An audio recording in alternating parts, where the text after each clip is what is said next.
Hello everyone, कैसे हैं आप लोग। दोस्तों आप लोगों की ना अभी तक 6 शिफ्ट होली है पेपर की, तो ध्यान से सुनना। उन 6 शिफ्टों में ना आप लोगों का एक एमएस वर्ड और एक ईमेल से हर शिफ्ट में क्वेश्चन आए हैं। तो आज जो मेरी कंप्यूटर की क्लास होगी ना, वो स्पेशल ईमेल और एमएस वर्ड में आपको पढ़ाने वाला हूं। और आज की क्लास आप लोगों की लगभग ना 4 से 5 नंबर की है भाई। सिर्फ ये क्लास बिल्कुल छोटी सी क्लास कराऊंगा, ज्यादा कुछ बोर्ड पे उतारूंगा नहीं, सब कुछ पीडीएफ में आप लोगों का लिखा हुआ, बस मैं समझाता जाऊंगा। उन चीजों को ना आप लोग जल्द से जल्द पेपर से पहले कर लेना भाई। जिनका भी कल पेपर है वो जल्द से जल्द इस वीडियो को स्पीड से देखना, 2 की स्पीड से देखना, और आप लोगों के 4 से 5 नंबर चुटकियों में हो जाएंगे। तो चले मैं स्टार्ट करता हूं बिना टाइम खराब करते हुए, क्योंकि मैंने बता दिया भाई हर शिफ्ट से 6 शिफ्ट होली है, कम से कम 5 नंबर, 6 भी लगाओ, 5 से 6 नंबर का ईमेल और एमएस वर्ड से आया है। समझ आया। एमएस एक्सेल में पढ़ा चुका हूं, तो एमएस वर्ड डायरेक्ट मत करना। सबसे पहले जिसने एमएस एक्सेल नहीं किया ना, वो सबसे पहले एमएस एक्सेल देखिए, क्योंकि एमएस एक्सेल अगर कर लिया ना तो एमएस वर्ड आप लोगों को बहुत इजी लगेगा। आप सोचोगे ये तो हमने एमएस एक्सेल में ऑलरेडी पढ़ लिया। लगभग चीजें क्या होती है, सेम होती है भाई। समझ आया। थोड़ा वो जो फर्क होगा वो एमएस वर्ड में मैं आज आप लोगों को पढ़ा दूंगा भाई। समझ आया। चले सबसे पहले मैं ईमेल आपको स्टार्ट कराता हूं। देखिए ईमेल का मतलब क्या होता है। ईमेल का मतलब होता है दोस्तों इलेक्ट्रॉनिक मेल। ईमेल का मतलब क्या होता है, इलेक्ट्रॉनिक मेल। सबसे पहले तो फुल फॉर्म याद होना चाहिए आप लोगों को। ईमेल का मतलब इलेक्ट्रॉनिक मेल। देखो भाई पहले ये बताओ, पहले ना आदमी मान लो यहां से दूसरी जगह, कोई आदमी यहां है, दिल्ली है, कोई हरियाणा है भाई। दिल्ली से हरियाणा में उसको कुछ चीज भेजनी है ना, तो वो पहले लेटर पे लिख के और जब पोस्ट ऑफिस में भेज देता था, पोस्ट ऑफिस से वो चीज उसके पास पहुंच जाया करती थी। आज ये जमाना नहीं है भाई, आज कोई पोस्ट ऑफिस में नहीं जाता, आज डायरेक्ट क्या करते हैं, ईमेल करते हैं। ईमेल का मतलब है भाई इलेक्ट्रॉनिक, यानी इंटरनेट के माध्यम से हम अपना मैसेज एक जगह से दूसरी जगह इजीली क्या कर सकते हैं, पहुंचा सकते हैं, और सिक्योरिटी के साथ, जिसको क्या बोलते हैं, इलेक्ट्रॉनिक मेल बोलते हैं। मेल का मतलब होता है मैसेज करना भाई। चले ये तो छोटा सा हमारा क्या था, एक डेफिनेशन थी, आपसे पूछा जाएगा नहीं। ईमेल से रिलेटेड आपको पढ़ना क्या है, जल्दी से देखो भाई। सबसे पहले ईमेल से संबंधित ना, ईमेल से रिलेटेड कुछ प्रोटोकॉल है। ईमेल से रिलेटेड ना आपको 4 प्रोटोकॉल्स पढ़ने होते हैं। प्रोटोकॉल्स का मतलब होता है कानून भाई। देखो जो भी अगर हम कोई चीज भेजते हैं ना, वो कानून के दायरे में भेजी जाती है। तो टोटल कितने तरह के कानून लगते हैं ईमेल भेजने के लिए, 4 तरह के, याद रखना। तो ईमेल से रिलेटेड टोटल कितने तरह के प्रोटोकॉल आपको पढ़ने होते हैं, 4। पहले नाम सुनते जाओ, आपके पेपर में ना डायरेक्ट फुल फॉर्म आई हुई है भाई। एक प्रोटोकॉल होता है SMTP, एक होता है POP3। क्या होता है, POP3। पहले ये 2 प्रोटोकॉल सीखो भाई। टोटल कितने प्रोटोकॉल बताए, प्रोटोकॉल्स का मतलब होता है कानून। जब भी मैं कहूंगा ना ईमेल भेजेंगे ना, जब मान लो फॉर एग्जांपल ये एक आदमी है, ये भी एक आदमी है, जब ये ईमेल भेजेगा इसके पास, तो ईमेल जब ए भेजता है बी के पास, तो यहां से लेके यहां तक इसको ना 4 कानूनों का पालन करना पड़ता है। 4 प्रोटोकॉल्स का क्या करना पड़ता है भाई, नियम मानने पड़ते हैं। वो क्या क्या प्रोटोकॉल से सुनो भाई। पहला होता है SMTP। सबसे पहले तो फुल फॉर्म याद रखना भाई, फुल फॉर्म याद रखना है। SMTP की मतलब फुल फॉर्म क्या है, SMTP की फुल फॉर्म है simple mail transfer protocol. Simple mail transfer protocol. अच्छा भाई POP3 की फुल फॉर्म क्या है, बस सिंपल सा पहले सुनते जाए, पोस्ट ऑफिस प्रोटोकॉल है। पोस्ट ऑफिस प्रोटोकॉल है। अच्छा भाई ये 3 क्या लिखा हुआ है, अरे कुछ नहीं, ये वर्जन 3 लिखा हुआ है, ये वर्जन 3 लिखा हुआ है। पहले तो आप लोगों को याद रखना है, ये 2 प्रोटोकॉल की फुल फॉर्म याद रखनी है। प्रोटोकॉल्स क्या होते हैं, कानून होते हैं भाई। एक मान लो ए आदमी बी आदमी को एक ईमेल भेजेगा, तो 4 कानूनों का पालन करना पड़ेगा। वो 4 कानून कौन से है, तो पहला है SMTP, simple mail transfer protocol. दूसरा कौन सा है, POP3। अब पॉइंट सुनो क्या है, पॉइंट सुना ध्यान से। देखिए जो पहला प्रोटोकॉल है ना SMTP प्रोटोकॉल, SMTP प्रोटोकॉल पता है किस पे लागू होता है, सेंडर पे। जो ईमेल भेजेगा उस पे कौन सा प्रोटोकॉल, वो किस प्रोटोकॉल के अंदर आता है भाई। मान लो ए ने बी के पास भेजी, ए कोई चीज भेज रहा है बी के पास, तो ए ने कोई चीज भेजी है ना, तो जो भेजने वाला है, जो सेंडर है, वो किस प्रोटोकॉल का पालन करेगा भाई, SMTP प्रोटोकॉल का पालन करेगा। नाम से पता चल रहा है ट्रांसफर प्रोटोकॉल। पहले बस सुनते जाए, सब कुछ लिखा हुआ है आप लोगों का। जब मैं समझा रहा हूं ना वो चीजें समझो भाई। जो सिंपल मेल ट्रांसफर प्रोटोकॉल है इसका पालन कौन करेगा? सेंडर करेगा भाई। कौन करेगा? सेंडर। अच्छा भाई, दूसरा POP3 है ना, POP3 जो अभी मैंने बताया, तो इसका पालन कौन करेगा? रिसीवर। तो यानी मान लो भाई बी के पास, बी क्या करेगा? रिसीव करेगा ना। ए ने बी को ईमेल भेजी है, ले भाई दे। जो वो ईमेल प्राप्त करेगा ना, ईमेल प्राप्त करने वाला किस प्रोटोकॉल के थ्रू ईमेल प्राप्त करता है? तो आपसे पेपर में यही क्वेश्चन आएंगे। ये बताओ, ईमेल भेजने वाला किस प्रोटोकॉल का पालन करता है? SMTP। अच्छा, ईमेल प्राप्त करने वाला किस प्रोटोकॉल का पालन करता है? POP3 भाई। क्या आपको समझ आया भाई? देखो 4 प्रोटोकॉल्स होते हैं, मैं आपको दिखा देता हूं, पहले सुनो एक बार। यहां पे आप लोगों को नजर आ रहा होगा भाई, यहां पे डायरेक्ट सुनो। देखिए छोटा सा टॉपिक है, बिल्कुल भाई घबराना नहीं है। 4 प्रोटोकॉल इनकी ना, ये तो मैं समझाने के लिए बता रहा हूं भाई, डायरेक्ट पेपर में आपसे फुल फॉर्म पूछी गई है। फुल फॉर्म भी याद कर लोगे ना, वहां काम चल जाएगा। लेकिन एक लाइन और याद रखनी है, वो मैं बताऊंगा कौन सी लाइन याद रखनी है। पहले सुनते जाए भाई। देखिए पहले यहां पे लिखा हुआ है ईमेल। फादर ऑफ ईमेल कौन है भाई? रे टॉमिल्सन है। रे टॉमिल्सन ये है विश्व के, लेकिन भारत के पूछा जाए ना, सी अवैध दुरे। समझ आया? 1971 में रे टॉमिल्सन ने ईमेल की क्या की थी? खोज की थी भाई। तो सबसे पहले तो फादर ऑफ ईमेल हम लोगों को लर्न कर लेना है भाई। ईमेल जब भेजते हैं तो कुछ 4 प्रकार के प्रोटोकॉल यानी कानून लगते हैं, एक SMTP, एक POP3। ये 2 प्रोटोकॉल तो मैंने समझा दिए हैं। पहला काम तो है आपको इनकी फुल फॉर्म याद रखना, सिंपल मेल ट्रांसफर प्रोटोकॉल। और POP3 का मतलब क्या है? पहले पोस्ट ऑफिस याद रखो, पोस्ट ऑफिस, बस प्रोटोकॉल है, वर्जन 3 है। अब देखो मैंने क्या कहा था, सिंपल मेल ट्रांसफर प्रोटोकॉल है ना, मेल को भेजने के लिए, मेल मान लो ए ने भेजी थी ना, मेल भेजने के लिए किस प्रोटोकॉल का पालन करना पड़ेगा? SMTP प्रोटोकॉल का पालन करना पड़ेगा। तो मेल को भेजने के लिए SMTP प्रोटोकॉल चाहिए भाई। मेल भेजने के लिए कौन सा प्रोटोकॉल चाहिए? SMTP। अच्छा भाई, मेल अब ये क्या करेगा? प्राप्त करेगा ना, तो मेल प्राप्त करने के लिए किस प्रोटोकॉल का पालन करना पड़ेगा? POP3। देखो ये रहा, मेल को रिसीव करने के लिए POP3 प्रोटोकॉल चाहिए भाई। अरे पेपर में बस ये लाइन आएगी, टू रिसीव द मेल, या रिसीव की जगह ना कई दफा फैचिंग शब्द आ जाते हैं, फैचिंग द मेल या रिट्रीव द मेल, या हिंदी में तो आपको आएगा प्राप्त करने के लिए। मेल प्राप्त करने के लिए किस प्रोटोकॉल का पालन करना होता है, या मेल भेजने के लिए किस प्रोटोकॉल का? तो ये 2 बातें हैं, ध्यान रखना भाई। भेजने के लिए, ये प्राप्त करने के लिए। ये है सेंड और ये है रिसीव। तो आप देख सकते हैं यहाँ पे रिसीव या फैचिंग शब्द आ जाए या रिट्रीव शब्द आ जाए, बात एक ही है भाई। क्या ये 2 बातें समझ आई भाई? अब सुनो, इसके अलावा जो POP3 है ना, जस्ट इसी के जैसा, POP3 के जैसा ही हमारा क्या है? IMAP है। देखो ये वाला। चले पहले मैं ये प्रोटोकॉल सिखा रहा हूं, चौथा। माइम प्रोटोकॉल की फुल फॉर्म देखो पहले तो क्या है? Multimedia internet mail extension. भाई मेन मैंने बता दी, फुल फॉर्म पेपर में आती है। तो ये देखो क्या है, माइम का मतलब क्या है? माइम का मतलब मल्टीमीडिया। ये बताओ भाई, मान लो ये ए आदमी था, ये बी आदमी था, इसने एक चीज भेजी, मेल भेजा, मैसेज भेजा। मैसेज के अलावा ना इसने पता है क्या किया? वीडियो अटैच और कर दी भाई। वीडियो, फोटो, ये सारे अटैच करके, मैसेज के अलावा वीडियो अटैच करके इसके पास भेज दी। तो उसको बोलते हैं मल्टीमीडिया। मल्टीमीडिया का मतलब होता है जब कोई इमेज या वीडियो भेजना। समझ आया?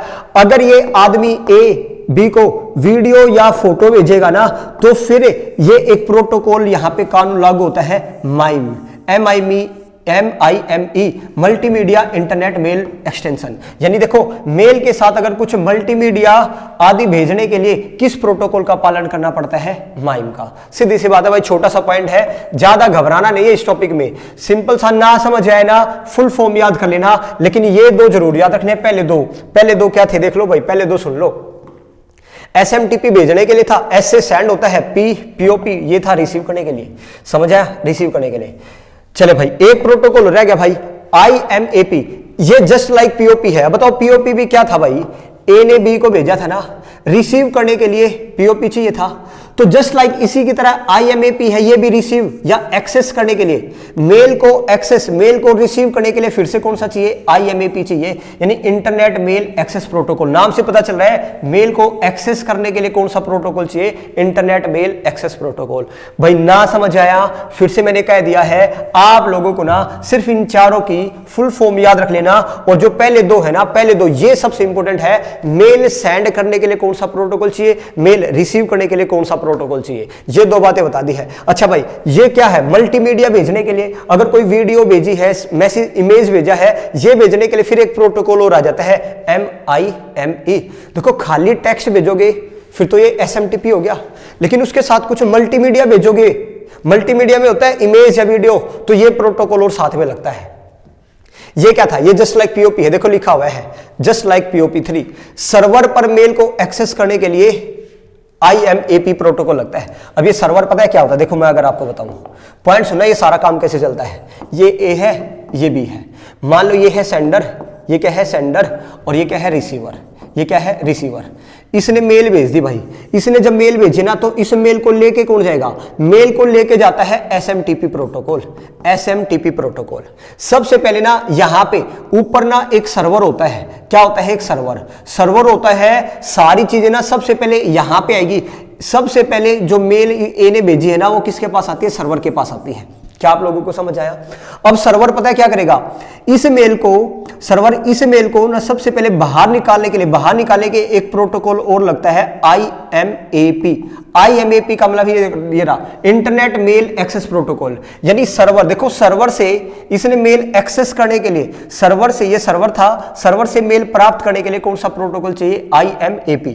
इसका काम था बस सर्वर से बाहर निकालना। अब इसको यहां तक पहुंचाना किसका काम है, POP3 का काम है, POP3 का काम है। बताओ भाई, ये सिस्टम चलता है और तब मेल पहुंचेगी भाई। क्या आपको समझ आया। सबसे पहले simple mail transfer protocol server तक पहुंचा दी, फिर सर्वर से बाहर किसने निकाल दी, IMAP ने, फिर बाहर निकालने के बाद B तक किसने पहुंचा दी, POP3 ने। भाई ये है थोड़ा सा सिस्टम। अब मैं आपको चारों प्रोटोकॉल मैंने बता दिए हैं, बारीकी से बता दिए हैं, समझ आया। यहां भी देख सकते हैं आप लोग, देखो ये काम रहा, how to send an email, email कैसे भेजी जाती है। ये सेंडर आपको नजर आ रहा है, सेंडर, ये SMTP ले गया, ये सर्वर था, फिर SMTP ले गया, ये सर्वर, ये इसका सर्वर है, सर्वर से बाहर किसने निकाल दी, IMAP ने, IMAP फिर किसने दे दी, POP ने, और POP लेके यहाँ इसको पहुंच गया भाई।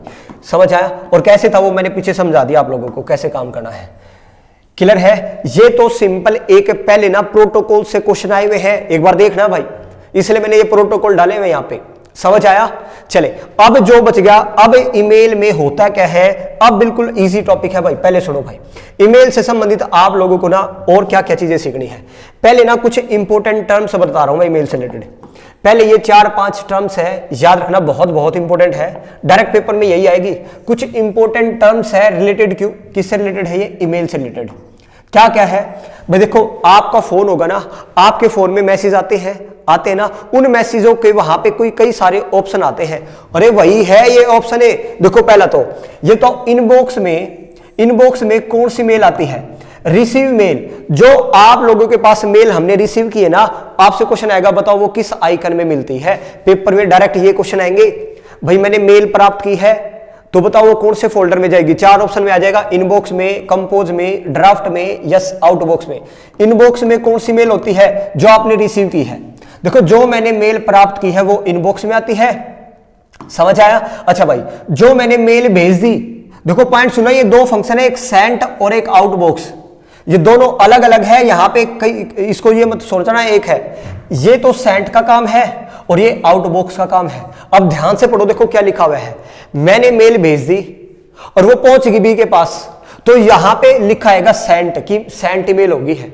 लेकिन आउटबॉक्स से क्या होता है, मैंने मेल भेज दी लेकिन पहुंची नहीं है, तो जब तक नहीं पहुंचती तो वो आउटबॉक्स में रहती है, और जैसे ही पहुंच जाती है वो किस में आ जाती है, सेंट में। क्या आप लोगों को ये 3 फंक्शन समझ आया। मैं आपसे क्वेश्चन करूंगा, इनबॉक्स में बताओ कौन सी मेल होती है। आप बोलोगे इनबॉक्स में वो मेल होती है जो हमारे पास आ गई, जो मेरे पास आ गई ना वो इनबॉक्स में आएगी। जो मैंने भेज दी लेकिन उसके पास पहुंची नहीं है तो वो कहां जाएगी, पहुंची नहीं है तो वो आउटबॉक्स से जाएगी, लेकिन अगर वो पहुंच जाती है तो वो किस में जाएगी, सेंट में। क्या ये 3 समझ आया भाई, क्लियर है नहीं है। अच्छा, वेरी वेरी इंपॉर्टेंट लगा लो भाई, वेरी वेरी इंपॉर्टेंट, बहुत बार आया है ये कंपोज नई मेल लिखने के लिए। मान लो पता है क्या है, अब मेरे को ना एक नई मेल लिखनी है, मेरे को नया मैसेज लिखना है, तो नई मेल लिखने के लिए किसका यूज किया जाता है, कंपोज का यूज किया जाता है। वो तो मेल भेजने के लिए और प्राप्त करने के लिए थी, लेकिन लिखने के लिए मेरे को नई मेल लिखनी है भाई। To write a new mail, नई मेल लिखने के लिए कौन सा फंक्शन का यूज किया जाता है, कंपोज का। चले भाई आगे देखो, आगे देखिए। अच्छा, स्पैम, नाम से पता चला स्पैम हो, या पेपर आ जाए बल्क, या पेपर आ जाए जंक। स्पैम या बल्क या शब्द आ जाए जंक, ये तीनों शब्द आ जाए भाई, ये इसका मतलब होता है अनवांटेड ईमेल्स या अनसोलिसिटेड मेल। अब ये क्या होता है भाई, मैं नहीं चाहता ये मेल मेरे पास आ जाए। देखो कुछ वायरस भेज देते हैं ना लोग, वायरस के थ्रू कुछ मेल आप लोगों के फोन में भेज देते हैं, अगर आप उस मेल पे क्लिक करोगे ना तो आपके फोन में वायरस एंटर कर जाता है। तो ऐसी मेल को बोलते, पेपर आएगा अनवांटेड ईमेल या अनसोलिसिटेड ईमेल को क्या कहा जाता है। अनसोलिसिटेड का मतलब है अनचाही, अवांछनीय, मैं नहीं चाहता ये मेरे पास आए, तो उनको क्या बोलते हैं, स्पैम मेल या बल्क मेल, या उनको बोलते हैं जंक मेल। क्या आप लोगों को ये 4 शब्द समझ आए? क्वेश्चन समझ आया नहीं आया? पेपर में इन्हीं से क्वेश्चन आएंगे भाई, मेल से हर शिफ्ट में पेपर में क्वेश्चन आ रहा है, पहले बता दिया है। कल जिसका पेपर है, ये मेल छोटा सा टॉपिक है, बिल्कुल पढ़ के जाना। 4 तो प्रोटोकॉल है, ये कुछ शब्द है भाई, बस सिंपल सा। आगे सुनो भाई। अच्छा, ड्राफ्ट में क्या आता है भाई? ड्राफ्ट में आता है, देखो ड्राफ्ट में क्या आता है भाई, मान लो मैंने मेल लिख दी और बाहर से मेरे पास कोई कॉल आ गया, मैं बाहर चला गया, तो वो ना कहां सेव हो जाएगी, वो ड्राफ्ट में, जिसको बोलते हैं अनकंप्लीटेड या इनकंप्लीट ईमेल या अनसेंट ईमेल। मैंने भेजी नहीं थी, मैंने लिखी थी, समझ आया, मैं बाहर मेरे को काम आ गया, तो वो कहां सेव हो जाती है? ऑटोमेटिक, वो ऑटोमेटिक सेव हो जाती है ड्राफ्ट में। तो पेपर में यही फंक्शन आएंगे भाई, पेपर में यही फंक्शन आएंगे टोटल। फिर से सुनो, ये कुछ शब्दावली है, किससे रिलेटेड है? Some important terms related to email. पहला बताओ, इनबॉक्स में कौन सी मेल होती है? इनबॉक्स में जो हमारे पास आ गई। आउटबॉक्स में कौन सी है? जो हमने भेज दी लेकिन पहुंची नहीं है। सेंट में कौन सी होती है? जो हमने भेज दी लेकिन पहुंच गई है। समझ आए? ये 3 ऑप्शन समझ आए? अगला है जंक मेल, किसको बोलते हैं? जिसको हम नहीं चाहते ये हमारे पास आए। तो अनसोलिसिटेड मेल ही क्या कहलाती है? जंक मेल या बल्क मेल या स्पैम मेल। समझ आया? अरे यही है, ऑप्शन तो है। अच्छा, कंपोज क्या होता है? नई मेल लिखने के लिए किसका यूज किया जाता है? कंपोज का। अच्छा भाई, ड्राफ्ट में कौन सी होती है? ड्राफ्ट में होता है अनकंप्लीटेड मेल यानी या अनसेंट मेल। अनसेंट का मतलब समझ गए ना, आपने लिख दिया, सारी चीजें लिख दी है, मेल पूरी लिख दी लेकिन भेजी नहीं है, तो अनसेंट मेल को कौन से फंक्शन में जाएगी? वो कहां से होती है? ड्राफ्ट में। अच्छा, 2 और बच गई भाई, देखो 2 और बच गई भाई। एक है ट्रैश, जो आपने मेल डिलीट कर दी ना, जो मेल हमने डिलीट कर दी वो कौन से फंक्शन में चली जाती है? वो ट्रैश फोल्डर में चली जाती है, ट्रैश में। अच्छा, एक है आर्चिव्स मेल, ये मेल है, मेल। आर्चिव मेल होता है छिपा के रखी गई मेल, जिसमें आपकी काली करतूतें है। समझ आया? जिससे आपकी काली करतूतें भाई आप लोग सेव करते हैं ना अपने फोन में, तो उसको क्या बोलते हैं? उसका फंक्शन है आर्चिव्स मेल। छिपा के रखी गई मेल कहां रखी जाती है? आर्चिव्स मेल में रखी जाती है। तो ये कुछ शब्द थे जो ईमेल से रिलेटेड आप लोगों को क्या करने थे? याद रखने थे। समझ आया? चले, अभी टॉपिक खत्म नहीं हुआ, ईमेल से रिलेटेड बहुत सारे क्वेश्चन है अभी। तो अब देखो आपके क्या क्या पढ़ना है, अभी आपको क्या क्या पढ़ना है। ये सिंपल सा है, कुछ नहीं, बिल्कुल इजी है। देखो भाई, मान लो मेरे फोन में बहुत सारी ईमेल है, तो ईमेल सर्च करने के लिए मैं क्या करूं? क्या प्रेस करूं? Ctrl+E प्रेस कर दो। फॉर सर्चिंग ईमेल एड्रेस, नाम से पता चला है आप लोगों को, नजर आया नहीं आया? बताओ। फॉर सर्चिंग ईमेल एड्रेस प्राप्त करने के लिए हम क्या करें? Ctrl+E प्रेस कर दो। अच्छा भाई, ये तो रिप्लाई का मतलब क्या होता है? जवाब देना। फॉरवर्ड का मतलब क्या होता है? भाई मान लो मेरे पास कोई मैसेज आया, कोई मेल आई, मैंने वही मेल दूसरे के पास क्या कर दी? भेज दी। इसको क्या बोलते हैं? फॉरवर्ड। अरे यही पेपर में शब्द आते हैं। देखो, आपके पास जो मेल आई और आपने किसी दूसरे व्यक्ति को भेज दी, तो इसको क्या बोलते हैं? फॉरवर्ड मैसेज या फॉरवर्ड मेल। रिप्लाई क्या होता है? जब मेल का आंसर दोगे आप लोग, उसको रिप्लाई मेल बोलते हैं। समझ आया? देखो भाई, जिस प्रकार MS वर्ड होता है, MS एक्सेल होता है, MS पावर पॉइंट होता है ना, उसी प्रकार MS आउटलुक होता है। उसी प्रकार एक MS ऑफिस का क्या होता है? MS outlook. और ये MS आउटलुक स्पेशल पता है क्यों बनाया गया है? तो पेपर में देखो ना, पेपर में डायरेक्ट ये आएगा, ईमेल की प्राइवेसी को बनाए रखने के लिए किस माइक्रोसॉफ्ट ऑफिस का यूज किया जाता है? MS आउटलुक का यूज किया जाता है। ये डायरेक्ट फैक्ट है जो आप लोगों को याद रखने हैं भाई। और MS आउटलुक की खास बात बताऊं क्या है? देखो, अगर सेंड का ऑप्शन है, मान लो मैं सेंड कर दूंगा ना, वो मैसेज भेजा जाएगा। लेकिन MS आउटलुक में ना सेंड की जगह पता है क्या ऑप्शन है? न्यू। देखो ये रहा, MS आउटलुक में ईमेल भेजने के लिए ना न्यू ऑप्शन रखा गया है, किसकी बजाय? सेंड की बजाय। ये डायरेक्ट आप लोगों को पेपर में क्या करना है? अरे ये फैक्ट है जो मैं आप लोगों को पढ़ा रहा हूं भाई, छाट के फैक्ट लाए गए हैं। ये डायरेक्ट ऐसा कैसा एब्जॉर्ब कर लेना भाई। समझ आया? ये 3 ईमेल से संबंधित नहीं है, ये दो ईमेल से रिलेटेड नहीं है, वैसे ही मैंने बता दिया। ये बताओ, जैसे मैं अगर आपको बताऊं MS वर्ड की एक्सटेंशन फाइल क्या है, तो आप क्या बोलोगे? .doc। अच्छा, उसकी MS एक्सेल की क्या थी? यही तो थी एक्सेल की। तो सी लैंग्वेज की एक्सटेंशन फाइल क्या है? अगर मैंने लिखा दीपक डॉट सी आ गया ना, या मैंने लिखा दीपक डॉट CPP, तो मैं समझ जाऊंगा कि ये ना सी लैंग्वेज में लिखी गई फाइल है, और ये जो फाइल है ना ये C++ लैंग्वेज में लिखी गई फाइल है। तो आप लोगों को जस्ट याद रखना है सी लैंग्वेज की एक्सटेंशन फाइल। एक्सटेंशन होता है, पहचानेंगे कैसे कि ये फाइल किस पे बनी है? तो डॉट सी अगर आए तो सी लैंग्वेज है, और C++ आए तो वो दोस्तों किस पे बनी लैंग्वेज है? तो वो है आप लोगों की C++.CPP आए तो। अच्छा भाई, एक पॉइंट और सुनो, ये जो SMTP प्रोटोकॉल था ना, अभी पीछे पड़ा था, SMTP प्रोटोकॉल कहां पे काम आता है? ईमेल को सेंड करने के लिए कौन सा प्रोटोकॉल काम आता है? SMTP। और रिसीव करने के लिए POP3। याद रखना, ये दो तो सेंड और रिसीव करने के लिए, और मल्टीमीडिया भेजने के लिए मल्टीमीडिया वाला था। समझ आया? अब आगे सुनो भाई, क्या आपको पता है ये जो SMTP प्रोटोकॉल है ना, ये पता है किसका पार्ट है? मैं इंटरनेट एक टॉपिक आएगा वहां पढ़ाऊंगा, अभी बस अभी के लिए रट लेना। SMTP जो प्रोटोकॉल है ना, ये पता है किसका पार्ट है? ये TCP/IP प्रोटोकॉल का पार्ट है। इसकी फुल फॉर्म याद रखनी है अब आप लोगों को। IP का मतलब होता है इंटरनेट प्रोटोकॉल। भाई जब आप लोग इंटरनेट चलाते हैं ना, तो वो एक कानून के दायरे में चलाते हैं जिसको बोलते हैं इंटरनेट प्रोटोकॉल। अच्छा, TCP का मतलब क्या है? ट्रांसमिशन कंट्रोल प्रोटोकॉल लिखा हुआ है, देखो, ट्रांसमिशन कंट्रोल प्रोटोकॉल। पेपर में ना इसी की डेफिनेशन पूछी गई है, पहली शिफ्ट में पेपर उठा के देखना भाई। TCP/IP की फुल फॉर्म पूछी गई आप लोगों से। तो SMTP जो प्रोटोकॉल है वो TCP/IP प्रोटोकॉल का ही क्या है? एक पार्ट है, बस हिस्सा है। और TCP/IP की ये दोनों प्रोटोकॉल ना इकट्ठे होंगे तभी बनते हैं, अलग अलग नहीं होंगे। ये दोनों साथ मिलकर काम करते हैं, याद रखना, TCP और IP, इसलिए इनको दोनों को साथ बोला जाता है, TCP और IP। TCP का मतलब क्या है? Transmission control protocol. IP का मतलब क्या है? Internet protocol. अरे प्रोटोकॉल का मतलब क्या होता है? कानून, एक दायरा, बस सिंपल, और कुछ नहीं है भाई। क्या आप लोगों को ईमेल से संबंधित इतनी चीजें समझ आई? अभी तक मैंने ईमेल से, सुन लो क्या क्या बताया है। 4 प्रोटोकॉल बताए हैं, बहुत इंपॉर्टेंट है। ईमेल भेजने के लिए, रिसीव करने के लिए, मल्टीमीडिया भेजने के लिए, और IMAP प्रोटोकॉल बताया था। अच्छा, 4 प्रोटोकॉल के अलावा कुछ इंपॉर्टेंट शब्दावली बताई कि इनबॉक्स में कौन सी मेल होती है, आउट बॉक्स में कौन सी होती है, आर्चिव में कौन सी, स्पैम मेल किसको बोलते हैं। ये कुछ शब्द थे ईमेल से रिलेटेड। और फिर ईमेल से रिलेटेड कुछ फैक्ट थे यहाँ पे, ये कुछ फैक्ट थे। अब असली ईमेल मैं बता रहा हूं, ईमेल जब भेजते हैं तो कैसा फॉर्मेट हमारे सामने नजर आता है। देखो, अगर मैं आपको दिखाऊं, ये है ईमेल का फॉर्मेट। एक ईमेल के ना टोटल, आपको समझ नहीं आ रहा होगा, यहां पे लिखा हुआ है, देखो, CC के नीचे आता है, नीचे ये तो ऊपर इसके साइड में लिखा हुआ है BCC। अब ये क्या है बताऊंगा, टू सब्जेक्ट, यहाँ पे सेंड का ऑप्शन है, यहाँ पे देखो ये सब अटैचमेंट का ऑप्शन होता है। ये वर्ड नजर आया, इसको क्या बोलते हैं? अटैचमेंट।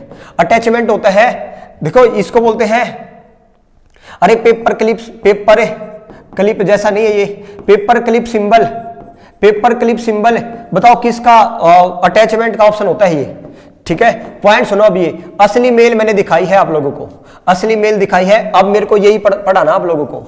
ईमेल के टोटल ना 5 पार्ट होते हैं। टोटल ना जब भी हम ईमेल भेजते हैं, यहां तो समझ में नहीं आ रहा होगा, अब लिखित में बताता हूं।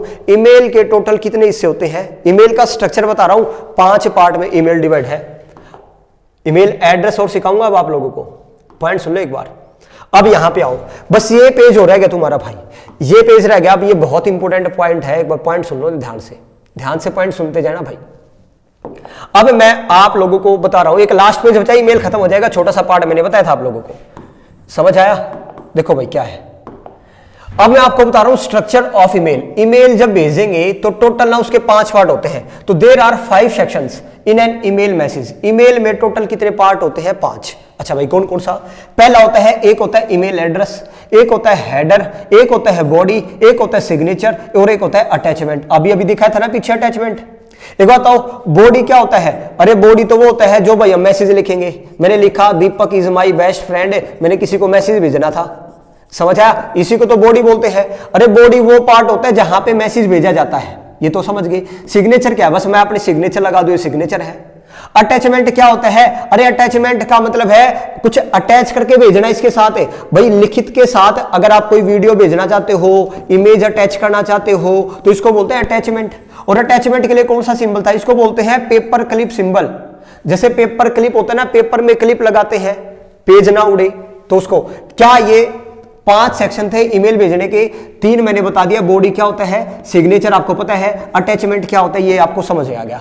अब ये 2 है जो हम लोगों को समझनी है, एक तो ईमेल का एड्रेस, ये 2 चीजें हैं जो आप लोगों को समझनी है। 3 तो क्योंकि नाम से पता चल रहा है, नाम से पता चला है। अटैचमेंट क्या होता है बताओ भाई? अटैचमेंट होता है कुछ अटैच करके भेजना, कोई वीडियो कोई फोटो। बॉडी क्या होता है, जहां पे मैसेज लिखा जाता है। सिग्नेचर क्या होता है, जहां पे आप सिग्नेचर करेंगे। बस 2 शब्द है, एक ईमेल एड्रेस और एक हेडर, ये सीखो भाई। अब मैं आपको बता रहा हूं ईमेल एड्रेस। अब मैं आपको क्या सिखा रहा हूं, ईमेल एड्रेस। सुनो भाई, अब ईमेल एड्रेस पता है कैसा होता है, जैसे मैंने लिखा वहां पे दिखाऊंगा अभी, deepakvats@gmail.com। ये है एक ईमेल, ये है एक ईमेल एड्रेस। कोई भी ईमेल का एड्रेस देखो भाई, एक बात बताओ, मैं मान लो मैं पंजाब में रहता हूं, मेरे को हरियाणा में कोई मेल भेजनी है, तो भाई एक तो मेरा एड्रेस और एक जहां भेजी जाएगी उनका एड्रेस, दोनों का एड्रेस चाहिए है। तो उसी को ऐसे ही इलेक्ट्रॉनिक ईमेल में ईमेल एड्रेस बोलते हैं भाई। अरे एड्रेस जहां भेजना है ये और जहां से गया है, दोनों का एड्रेस लिखा जाता है। अब पॉइंट सुनो, मान लो ये मैंने एक ईमेल एड्रेस लिख दिया। ईमेल एड्रेस के ना 2 पार्ट होते हैं, आपको नजर आ रहा है, देखो एक तो ये पार्ट और एक ये पार्ट। पहला पार्ट पेपर में क्वेश्चन आएगा, यही ईमेल एड्रेस के टोटल कितने पार्ट होते हैं? 2। एक पार्ट होता है, पहला पार्ट होता है यूजर नेम, पहला पार्ट है उसको यूजर नेम बोलते हैं, और दूसरा पार्ट होता है उसको डोमेन नेम बोलते हैं। उसको क्या बोलते हैं? Domain name. क्या आप लोगों को समझ आया? पहला क्वेश्चन आएगा ईमेल एड्रेस, कोई भी ईमेल एड्रेस होता है उसके कितने पार्ट होते हैं? 2। आप बोलोगे पहला पार्ट जो होता है उसको यूजर नेम बोलते हैं और दूसरा पार्ट होता है उसको डोमेन नेम बोलते हैं। फिर पेपर में अगला क्वेश्चन सुनो, यूजर नेम और डोमेन नेम को अलग करने के लिए, सेपरेट करने के लिए कौन सा सिंबल चाहिए? तो ये सिंबल चाहिए होता है, ये होता है @ का। @ का अगर ये सिंबल नहीं लगाए ना दोस्तों, @ ईमेल वो वैलिड नहीं होगी, वो ईमेल एड्रेस ही नहीं होगा, वो गलत है ईमेल। वो ईमेल एड्रेस ही क्या है? गलत है। ईमेल एड्रेस सही तब होगा जब @ सिंबल का यूज किया जाएगा और उसे यूजर नेम होगा और डोमेन नेम होगा। क्या ये बात समझ आई आप लोगों को? अगला पॉइंट सुनो, अब मैं डोमेन नेम की बात कर रहा हूं भाई। कोई भी डोमेन नेम है ना, वो भी 2 पार्ट में डिवाइड है। देखो डोमेन नेम कितने पार्ट में डिवाइड होता है? 2। और डोमेन नेम 2 पार्ट में होता है, ये पहला पार्ट है और ये .com ये दूसरा पार्ट है, ये फर्स्ट पार्ट ये सेकंड पार्ट। पेपर में डायरेक्ट आएगा डोमेन नेम कितने पार्ट में डिवाइड होता है? 2 पार्ट में। या ईमेल एड्रेस कितने पार्ट में डिवाइड होता है? 2 पार्ट में, एक यूजर नेम और एक डोमेन नेम। तो ये सब कुछ आप लोगों का वही लिखा हुआ है, मैं दिखा देता हूं आप लोगों को। देखो भाई बस यही है ईमेल एड्रेस, और ईमेल एड्रेस से कुछ नहीं था, बस ईमेल एड्रेस से रिलेटेड हम लोगों को कुछ चीजें सीखनी थी, वो मैंने आप लोगों को बता दी भाई। देखो अब पॉइंट सुनो, पॉइंट सुनिएगा, यहां पे आओ। स्ट्रक्चर ऑफ ईमेल, 5 चीजें चाहिए ईमेल भेजने के लिए, 5 चीजें बताई थी, ये 3 चीजें तो पता चल गया हमको क्या है। अब अगली सुनो, ईमेल एड्रेस नजर आ रहा होगा आप लोगों को। ईमेल एड्रेस देखो, अब फॉर्मेट ऑफ ईमेल एड्रेस क्या होता है? deepakvats@gmail. यूजर नेम और इसको क्या बोलते हैं? Domain name. यूजर नेम और डोमेन नेम को सेपरेट क्या करता है? @ सिंबल करता है। डोमेन नेम भी कितने भागों में बटा होता है? 2 भागों में। अच्छा भाई, अगर किसी ईमेल एड्रेस में @ का साइन नहीं है तो वो वैलिड ईमेल नहीं मानी जाती। तो यही सारा मैंने अभी आपको पढ़ाया है। क्लियर हो गया या नहीं हो गया बताओ? ईमेल एड्रेस समझ आया आप लोगों को? अब सुन लो, एक चीज रह गई भाई, एक चीज रह गई आप लोगों की, क्या रह गई? हेडर। क्या रह गया? हेडर। जो मैंने दिखाया था ना अभी पीछे, वो हेडर था। हेडर में क्या क्या फंक्शन आते हैं तो सुनो पहले तो। हेडर में क्या क्या फंक्शन आते हैं? ये 6 फंक्शन आते हैं हेडर में, टोटल ये 6 फंक्शन है भाई। अरे अभी दिखाया था, देखो ये वाला दिखा देता हूं आप लोगों को फिर से। कहां गया? सबसे लास्ट में ये दिखाया था, ये देखो, इसको बोलते हैं हेडर। ये तो देखो यहाँ पे ऑप्शन आया, 2 का ऑप्शन है, सब्जेक्ट का ऑप्शन है ना, सब्जेक्ट का, ठीक है, CC ऑप्शन है, BCC ऑप्शन है, सेंड का ऑप्शन है, अटैचमेंट का ऑप्शन है। समझ आया? तो ये 5-6 ऑप्शन हेडर में कौन कौन से ऑप्शन होते हैं, इसी को बोलते हैं हेडर। अब देखो वहां पे बैक आता हूं, वापिस बैक आते हैं, वही मेरे को सिखाना आप लोगों को। ये रहा हेडर में क्या क्या ऑप्शन थे, देखो 2 ऑप्शन था, CC ऑप्शन था, BCC ऑप्शन था, फ्रॉम, सब्जेक्ट, सेंडर। अब सुन लो पॉइंट क्या है, इजी है भाई। देखो भाई पहला तो पॉइंट, 3 तो इंपॉर्टेंट है, 3 तो बिल्कुल पढ़ते ही नजर आ रहे होंगे। मेन है पेपर में वेरी वेरी इंपॉर्टेंट, इन दोनों में से क्वेश्चन आता है। और कल के पेपर में BCC पूछा गया आप लोगों से, कल के पेपर में उठा के देखो भाई क्या पूछा गया, BCC। कल का कह रहा हूं, आज का पेपर है, आज का पेपर है, कल का भी नहीं, आज का। सुनो अब ये 4 ऑप्शन पहले सुनो। 2, अरे नजर नहीं आ रहा होगा, टू सुनो, टू में क्या लिखा जाता है, फ्रॉम में क्या लिखा जाएगा, सब्जेक्ट में क्या लिखा जाता है, सेंडर में क्या लिखा जाता है। देखो सेंडर तो हो गया मैं भेजने वाला, अरे जो भेजने वाला है, मान लो मैं भेज रहा हूं तो ये हो गया सेंडर, आप खुद। अच्छा सब्जेक्ट में क्या लिखा जाता है, सब्जेक्ट बताया था जो आप लिखोगे, अरे जिसके बारे में आप ईमेल भेज रहे हैं तो सब्जेक्ट में वो चीजें लिखी जाती है। तो टॉपिक ऑफ मेल, क्या आपको समझ आया? तो पेपर यही आएगा, मेल का टॉपिक कहां लिखा जाता है, सब्जेक्ट में। आप कौन हो, आप सेंडर हो। अच्छा भाई आगे सुनो, आगे सुनो। अब ये फ्रॉम और टू क्या होता है, फ्रॉम और टू क्या है, फ्रॉम है कहां से, भाई जो मेल भेज रहा है, देखो सेंडर मेल भेज रहा है ना, जो मेल भेज रहा है उसका एड्रेस, उसका ईमेल एड्रेस कहां लिखा जाता है, फ्रॉम में। जिसके पास ईमेल भेजी जा रही है उसका एड्रेस कहां लिखा जाता है, टू में। क्या आप लोगों को समझ आया? पेपर में यही क्वेश्चन आएंगे, टू में किसका एड्रेस होता है बताओ, फ्रॉम में किसका एड्रेस होता है बताओ। तो फ्रॉम में होता है, अरे फ्रॉम से टू, जिसके पास पहुंच गया। तो देखो जिसे मेल भेजा जाता है, जिसे मेल भेजा जाता है, रिसीवर मेल एड्रेस, तो जिसे मेल भेजा जाता है उसका एड्रेस कहां लिखा जाता है, टू में। और जो मेल भेजता है उसका एड्रेस कहां लिखा जाता है, फ्रॉम में। सेंडर मैं खुद हुई जिसने मेल भेजी है, सब्जेक्ट आप लोगों को पता चल गया जो चीज है। अब मैंने बताया था मेन दो है, ये 2 और 3 पेपर में यहां से क्वेश्चन आएगा। पहला तो क्वेश्चन डायरेक्ट फुल फॉर्म पूछ ली जाती है, ये तो सीसी का मतलब क्या है और बीसीसी का मतलब क्या है। ये बीसीसीआई नहीं है, सीसी का मतलब देखो क्या है, एक तो है कार्बन कॉपी, सीसी का मतलब होता है कार्बन कॉपी, बीसीसी का मतलब है ब्लाइंड कार्बन कॉपी। अब पॉइंट सुन लो क्या है, मान लो भाई मैं हूं भेजने वाला, मैंने ना 100 आदमियों के पास मेल भेज दी। कितने आदमियों के पास, बहुत सारे लोगों के पास मैंने मेल भेजनी है अकेले को। तो बहुत सारे लोगों को, देखो जरा एक साथ बहुत सारी आईडी पर मेल भेजने के लिए हम क्या करते हैं, सीसीसी और बीसीसी पे एड्रेस लिख देते हैं भाई, किन किन के पास भेजनी है। सीसीसी पे लिख दिया मैंने कि भाई इतनों को भेज दो, बीसीसी पे लिख दिया इतनों को भेज दो। समझ आया? या मैं इसको देखो समझाता हूं कैसे, पॉइंट सुनो। पेपर में यही आएगा, पॉइंट समझ लेना, पहले बता दी है पेपर में। ये सीसीसी और बीसीसी सबसे इंपॉर्टेंट यही है। पहले तो फुल फॉर्म, कार्बन कॉपी और ब्लाइंड कार्बन कॉपी। मान लो मैंने क्या पता है क्या किया, ये सीसी लिख दिया मैंने, ये बीसीसी लिख दिया। अब पॉइंट सुनो, सीसी में मैंने ए को, यानी ए कोई आदमी था, ए को भी मेल भेज दी, बी को भी भेज दी, सी को भी भेज दी, डी को भी भेज दी, इन चारों को भेज दी मैंने। समझ आया? तो ये बताओ सीसीसी हो चाहे बीसीसी हो, कई सारे आदमियों को मेल भेजना, ये बोलते हैं सीसी और बीसीसी। पॉइंट सुनो अब क्या है, मैंने क्या 4 जनों को मेल भेज दी, 1 2 3 4 या ABCD भेज दी ना। अब पॉइंट सुनना ध्यान से, अब इन चारों को आपस में पता है, इन चारों को आपस में पता है, इसको पता है कि मैंने जो मेल है ना बी के पास ही भेजी है, सी के पास ही भेजी है, डी के पास भेजी है। डी को भी पता है कि ये जो मेल है ना खाली मेरे पास नहीं आई, ये सी के पास भी गई है, बी के पास भी गई है, ए के पास भी गई है। तो सीसीई में उन आदमियों का जिक्र होता है जिनको ना सबको आपस में पता है कि ये मेल ना किसने भेजी है और किन किन के पास भेजी है। इसका जिक्र कहां होता है, सीसी में होता है। अब सुनो, बीसीसी में मैंने लिख दिया मान लो ई। अब ये जो ई व्यक्ति है ना, इसको ये पता है कि बस मेल मेरे पास आई है, इसको ये नहीं पता मैंने ए को भी भेज रखा है, बी को भी भेज रखा है, सी को भी भेज रखा है, डी को भी भेज रखा है। ब्लाइंड का मतलब है इसको ये लगेगा कि तेरे पास आई है, लेकिन ऐसा नहीं है, वो इसके पास इसके पास इसके पास इसके पास सबके पास गई है। लेकिन यहां पे जिसका एड्रेस लिख देना, इन सबको आपस से पता होता है कि हमारे पास मेल आई है। तो ये है बीसीसी और सीसी में। मेरे ख्याल से मैं समझाने के लिए समझा पाया हूं, और फिर भी ना समझा पाया हूं तो अभी के लिए बस आप लोग देखो सीधा ये का ये देखो मैंने लिखा हुआ है, सीसी का मतलब है कार्बन कॉपी। यह मेल सबको दिखता है कि किस किस के पास मेल भेजी गई है। सीसी में उन आदमियों का एड्रेस होता है कि उनको आपस में पता है कि किस किस के पास मेल गई है। बीसीसी में उन आदमियों का एड्रेस होता है जिसको ये लगता है कि सिर्फ मेल मेरे पास आई है, जबकि ऐसा नहीं है। देखो यह मेल सिर्फ आपको दिखती है, आपको का मतलब जिसको भेजी गई है।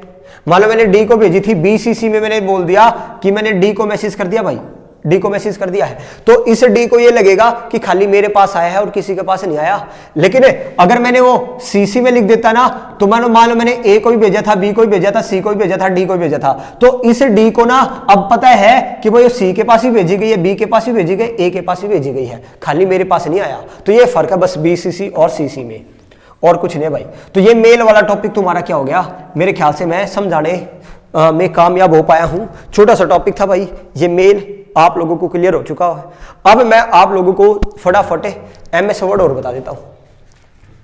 आप फटाफट MS वर्ड और सुन लो भाई, क्या सीखना है MS वर्ड, समझ आया? MS वर्ड और सीखो जल्दी से फटाफट।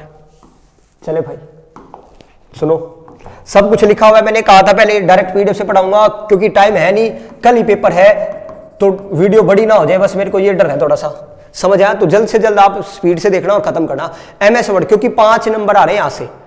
ईमेल बता दिया, छोटा सा टॉपिक था, यहां से पढ़ लेना, अब 1 नंबर पक्का है। MS वर्ड का मतलब क्या है? एक्सेल देखना, इससे पहले मैंने बता दिया भाई, MS एक्सेल देखोगे ना तब इस पे आना। MS वर्ड भी ना एक एप्लीकेशन सॉफ्टवेयर है। पहला पॉइंट तो क्या है? MS वर्ड जो है, MS वर्ड इज अ कैसा सॉफ्टवेयर है? Application software. और ये डिटेल से बता रखा है मैंने, एप्लीकेशन सॉफ्टवेयर क्या होता है। अगला क्वेश्चन आता है, आप लोगों से पूछा जाएगा MS वर्ड की एक्सटेंशन फाइल बताओ ना क्या है। अरे अभी पीछे बताया एक्सटेंशन फाइल है। MS वर्ड की एक्सटेंशन फाइल यानी पहचान फाइल क्या है? .doc।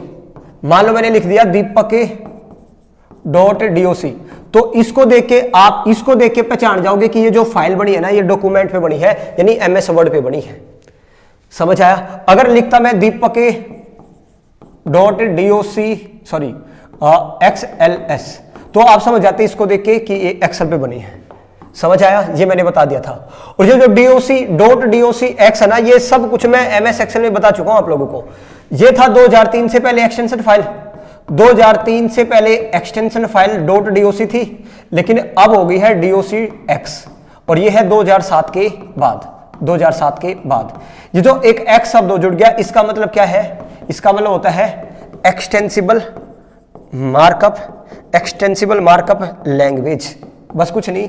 इस एक्स का मतलब ये है, थोड़ा सा इसका एक्सटेंडेड फॉर्म है और कुछ नहीं भाई। क्या ये 2 पॉइंट समझ है? MS word is a application software. दूसरा पॉइंट है MS वर्ड की एक्सटेंशन जो फाइल होती है वो .doc या .docx होती है। अगला पॉइंट MS वर्ड का काम क्या है? MS वर्ड का काम क्या है? आप बोलोगे अगर किसी को रिज्यूम बनाना है अपना, या किसी को अपना कोई डॉक्यूमेंट बनाना है, या किसी को अपनी स्लाइड किसी को अपनी बुक्स बनानी है, क्या बनानी है? किताब बनानी है, बुक, तो वो सब कुछ किस पे बनता है? MS वर्ड पे बनता है। MS वर्ड पे डॉक्यूमेंट बनते हैं। अगला पॉइंट सुनो भाई, MS वर्ड से ये सब कुछ ऑलरेडी मैंने आपको कहां बताया है? MS एक्सेल की पहली वीडियो, क्योंकि वहां पे MS ऑफिस बताया था, जिससे हमने जिक्र किया था MS वर्ड का भी, एक्सेल का भी, पावर पॉइंट का भी। तो ये सारी जो बेसिक बातें ये हम ऑलरेडी सीख चुके हैं, तभी तो कहा था एक्सेल देखना सबसे पहले, लगभग MS वर्ड खत्म हो जाएगा। अगला पॉइंट सुनो भाई MS वर्ड के बारे में। MS वर्ड की आप लोगों से कुछ क्वेश्चन आता है, MS वर्ड की रन कमांड फाइल बताओ क्या है? रन कमांड फाइल क्या है? यानी MS एक्सेल खोलने के लिए हमको क्या लिखना पड़ेगा? विन वर्ड लिखना पड़ेगा, विन वर्ड। और कहां पे लिखना पड़ेगा? रन कमांड की शॉर्टकट की क्या होती है? विंडो की प्लस R बटन, विंडो की plus R button, win word खोल ओपन करोगे और MS वर्ड आपका खुल जाएगा। ये सारी बातें कई जिसको ना समझ आ रही, तो पहले बता रहा हूं, पहले जाओ और MS एक्सेल का पहला पार्ट फर्स्ट देखना, ये सारी चीजें समझ आ जाएगी। तो बार बार मैं वही चीजें समझाना उचित नहीं समझता भाई, क्योंकि जो ऑलरेडी मैं चीजें समझा चुका हूं आप लोगों को। आगे पॉइंट सुनो, अब अगला पॉइंट सुनो भाई, अगला पॉइंट सुनो। अब मैं आप लोगों को MS वर्ड का विंडो बता रहा हूं, सेम जैसे MS एक्सेल पढ़ा था ना, वही है। पहला टाइटल बार होता है, मेन्यू बार होता है, टूल्स बार होता है, और यहां पे आप लोगों का यहां पे होगा स्क्रॉल बार, यहां पे स्टेटस बार होगा। चले भाई, यहां पे स्केल बार होता है, एक स्केल होती है, स्केल। देखो भाई MS, ये है MS वर्ड की विंडो है। किसकी विंडो है? MS वर्ड की विंडो। पॉइंट सुनो भाई, पहला जो बार होता है उसको क्या बोलते हैं? Title bar. सेम वही है MS एक्सेल वाला। ये मेन्यू बार, ये क्वेश्चन है आप लोगों का, ये है टूल्स बार, ये क्या है? टूल्स बार। ये है दोस्तों स्केल बार, ये क्या है? स्केल, इसको स्केल बार बोलते हैं। ये वाले जो लाइन बनाई मैंने, ये ऊपर नीचे क्या है? स्क्रॉल बार, ये क्या है? स्क्रॉल बार। ये दोस्तों आप लोगों का स्टेटस बार। यहां पे देखो MS एक्सेल में यहां पे सीट लिखी रहती थी, लेकिन MS वर्ड में यहां पे पेज लिखे रहते हैं। मैंने बताया था आप लोगों को पेज। और वहां पे दोस्तों मिनिमम 10% जूम होता है, और यहां पे वहां भी मिनिमम 10 था, यहां भी मिनिमम 10% जूम है, लेकिन यहां मैक्सिमम 500% जूम है। और बाय डिफॉल्ट हमारा जो पेज खुला रहता है ना, वो 100% पे खुला रहता है बाय डिफॉल्ट। समझ आया? अब सुनो, यहां पे हमारा मान लो पेज है, ये हमारा पेज, और पेज में लगे रहते हैं मार्जिन। पेज में क्या लगे रहते हैं? ये है मार्जिन। अरे कुछ मार्जिन, मार्जिन का मतलब है यहां से मैं लिखना स्टार्ट, मैंने स्केल सेलेक्ट कर दिया यहां से यहां तक। अब ये लिखना स्टार्ट करेगा, सुन लो पहले, यहां से लिखना स्टार्ट करेगा, मान लो यहां तक लिखेगा। देखो ये यहां से लिखना स्टार्ट करेगा यहां तक, ये इस प्रकार लिखेगा। ये जो मैंने स्पेस छोड़ दिया ना, इसको बोलते हैं मार्जिन। मैंने क्या छोड़ा हुआ है? मार्जिन। क्या आपको समझ आया? और पॉइंट सुनो, बहुत इंपॉर्टेंट पॉइंट बता रहा हूं। देखो मार्जिन से रिलेटेड ये मार्जिन है, और लिखावट तक ये जो स्पेस है ना, इसको पता है क्या बोलते हैं? मार्जिन से लेके लिखावट तक का जो स्पेस छोड़ा ना मैंने, ये इसको बोलते हैं इंडेंट। इसको क्या बोलते हैं? इंडेंट। बहुत बहुत इंपॉर्टेंट है, पेपर में यही क्वेश्चन आते हैं। ये सब कुछ लिखा हुआ है, आपको नहीं कुछ उतारना, बस सीखते जाइए क्या लिखा हुआ है। आपसे क्वेश्चन आएगा, मार्जिन तो यहां से लेके यहां तक ये तो मार्जिन है, लेकिन मार्जिन से लेके लिखावट तक, लिखावट का मतलब जहां से मैंने लिखना स्टार्ट किया है, मार्जिन से लेके लिखावट तक का जो स्पेस होता है उसको क्या बोलते हैं? उसको बोलते हैं इंडेंट। क्या बोलते हैं? इंडेंट। बहुत बहुत इंपॉर्टेंट है भाई। क्या आप लोगों को समझ आया? सुनो भाई, अब सबसे मेन मैंने बता दिया था, मेन्यू बार है, जहां पे फिर से वही आप लोगों के file, home, insert, file, home, insert. अरे एमएस एक्सेल जिसने पढ़ लिया ना, मैंने कहा था ये ऐसे कैसे टैब है, लगभग 60% ऐसे कैसे टैब है, ऐसे कैसे टैब एमएस एक्सेल पढ़ लेना भाई। मैं बार बार कह रहा हूं 70% एमएस वर्ड खत्म हो जाएगा, 70%। अब पढ़ाऊंगा, देखो कैसे। पहले तो ये एमएस वर्ड की विंडो समझ आई। एमएस वर्ड का विंडो ये था। अब सुनो जल्दी से, ये मैं स्पीडली इसलिए करा रहा हूं क्योंकि ये सारी चीजें आपको ऑलरेडी पता है। एमएस वर्ड में पहला बार बताओ क्या होता है? Title bar. अच्छा भाई, एमएस वर्ड का जो टाइटल होता है ना, बाय डिफॉल्ट वहां पे नाम लिखाएगा डॉक्यूमेंट फर्स्ट। बहुत बहुत इंपॉर्टेंट है। आपसे क्वेश्चन आएगा, एमएस वर्ड में बाय डिफॉल्ट फाइल का नेम क्या आएगा? बाय डिफॉल्ट फाइल का नेम क्या लिखाता है? डॉक्यूमेंट फर्स्ट आता है। यहां पे वही minimise, maximise, cut button, control button जिसको बोलते हैं। यहां पे वही सेव एज, अंडो, रीडो जिसको क्विक एक्सेस टूल बार बोलते हैं। अरे देखो मैं आपको दिखा देता हूं, यहां पे देखो, ये सब कुछ आपके सामने मेरे ख्याल से नजर आ रहा होगा, आप लोगों को सबको नजर आ रहा होगा दोस्तों। अब पॉइंट सुनना, यहां से मैं सारी चीजें क्लियर करा देता हूं। ये सारे के सारे टाइटल बार है, दूसरा मेन्यू बार है, तीसरा टूल्स बार है। और ये कई बार मैं आपको बता चुका, मेन्यू बार और टूल्स बार को मिला के क्या बोलते हैं? रिबन। क्या बोलते हैं? रिबन बोलते हैं। समझ आया? फिर आता है ये स्केल बार, स्केल बार। फिर ये हमारा पेज, पेज के लिए मैंने क्या छोड़ी है? मार्जिन। मार्जिन से लेके और लिखावट तक ये जो स्पेस है इसको क्या बोलते हैं? इंडेंट। क्या बोलते हैं? इंडेंट। ये मार्जिन छोड़ा हुआ है। मार्जिन 4 जगह छोड़ा जा सकता है, ऊपर, नीचे, लेफ्ट, राइट। बीच में कभी मार्जिन नहीं छूटता, याद रखना भाई। अच्छा भाई, ऊपर से कितना मार्जिन रहता है? 1 इंच का, और साइड से, दोनों साइड से, लेफ्ट और राइट से मार्जिन कितना होता है? 1.25 इंच का। वेरी वेरी इंपॉर्टेंट है। आपसे क्वेश्चन आता है, अपर और लोअर पार्ट से मार्जिन, बाय डिफॉल्ट मार्जिन कितना आता है? 1 इंच का।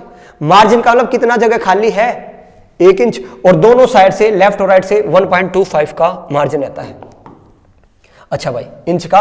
ये बताओ पेज कैसा नजर आ रहा है आप लोगों को? ये कैसा पेज नजर आ रहा है दोस्तों? अरे क्या हो गया?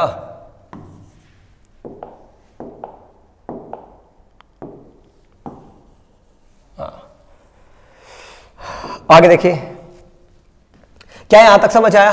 10% है, 500% नजर आ रहा होगा जूम में। स्टेटस बार यहाँ पे पेज लिखे रहते हैं। अच्छा अब वो पॉइंट सुनो, ये हालांकि शॉर्टकट की अलग से बताऊंगा। मेरे को ना रिबन बार हाइड करने, रिबन बार का मतलब मेरे को मेन्यू और टूल्स बार, ये दोनों बार क्या करने हैं? हाइड। मेरे को नहीं चाहिए भाई। ये हाइड करने के लिए क्या शॉर्टकट की होती है? Ctrl+F1। पेपर में यही क्वेश्चन आएगा, एमएस वर्ड में रिबन बार हाइड करना है, बताओ क्या शॉर्टकट की है? Ctrl+F1। अच्छा सारे बार हाइड करने हैं, मान लो मेरे को नहीं चाहिए कोई भी बार, सारे बार, चाहे टाइटल हो, चाहे मेन्यू हो, टूल हो, तो कंट्रोल शिफ्ट के साथ F1, बस एक शब्द हो जाएगा, शिफ्ट। समझ आया? एक तो ये था भाई। क्या ये आप लोगों को समझ आया? क्लियर है भाई? ये स्पीड से इसलिए जा रहा हूं, कल पेपर है, मैं ज्यादा लंबी वीडियो नहीं चाहता, और ये पहले ऑलरेडी बहुत सारी चीजें सिखा चुका हूं आप लोगों को।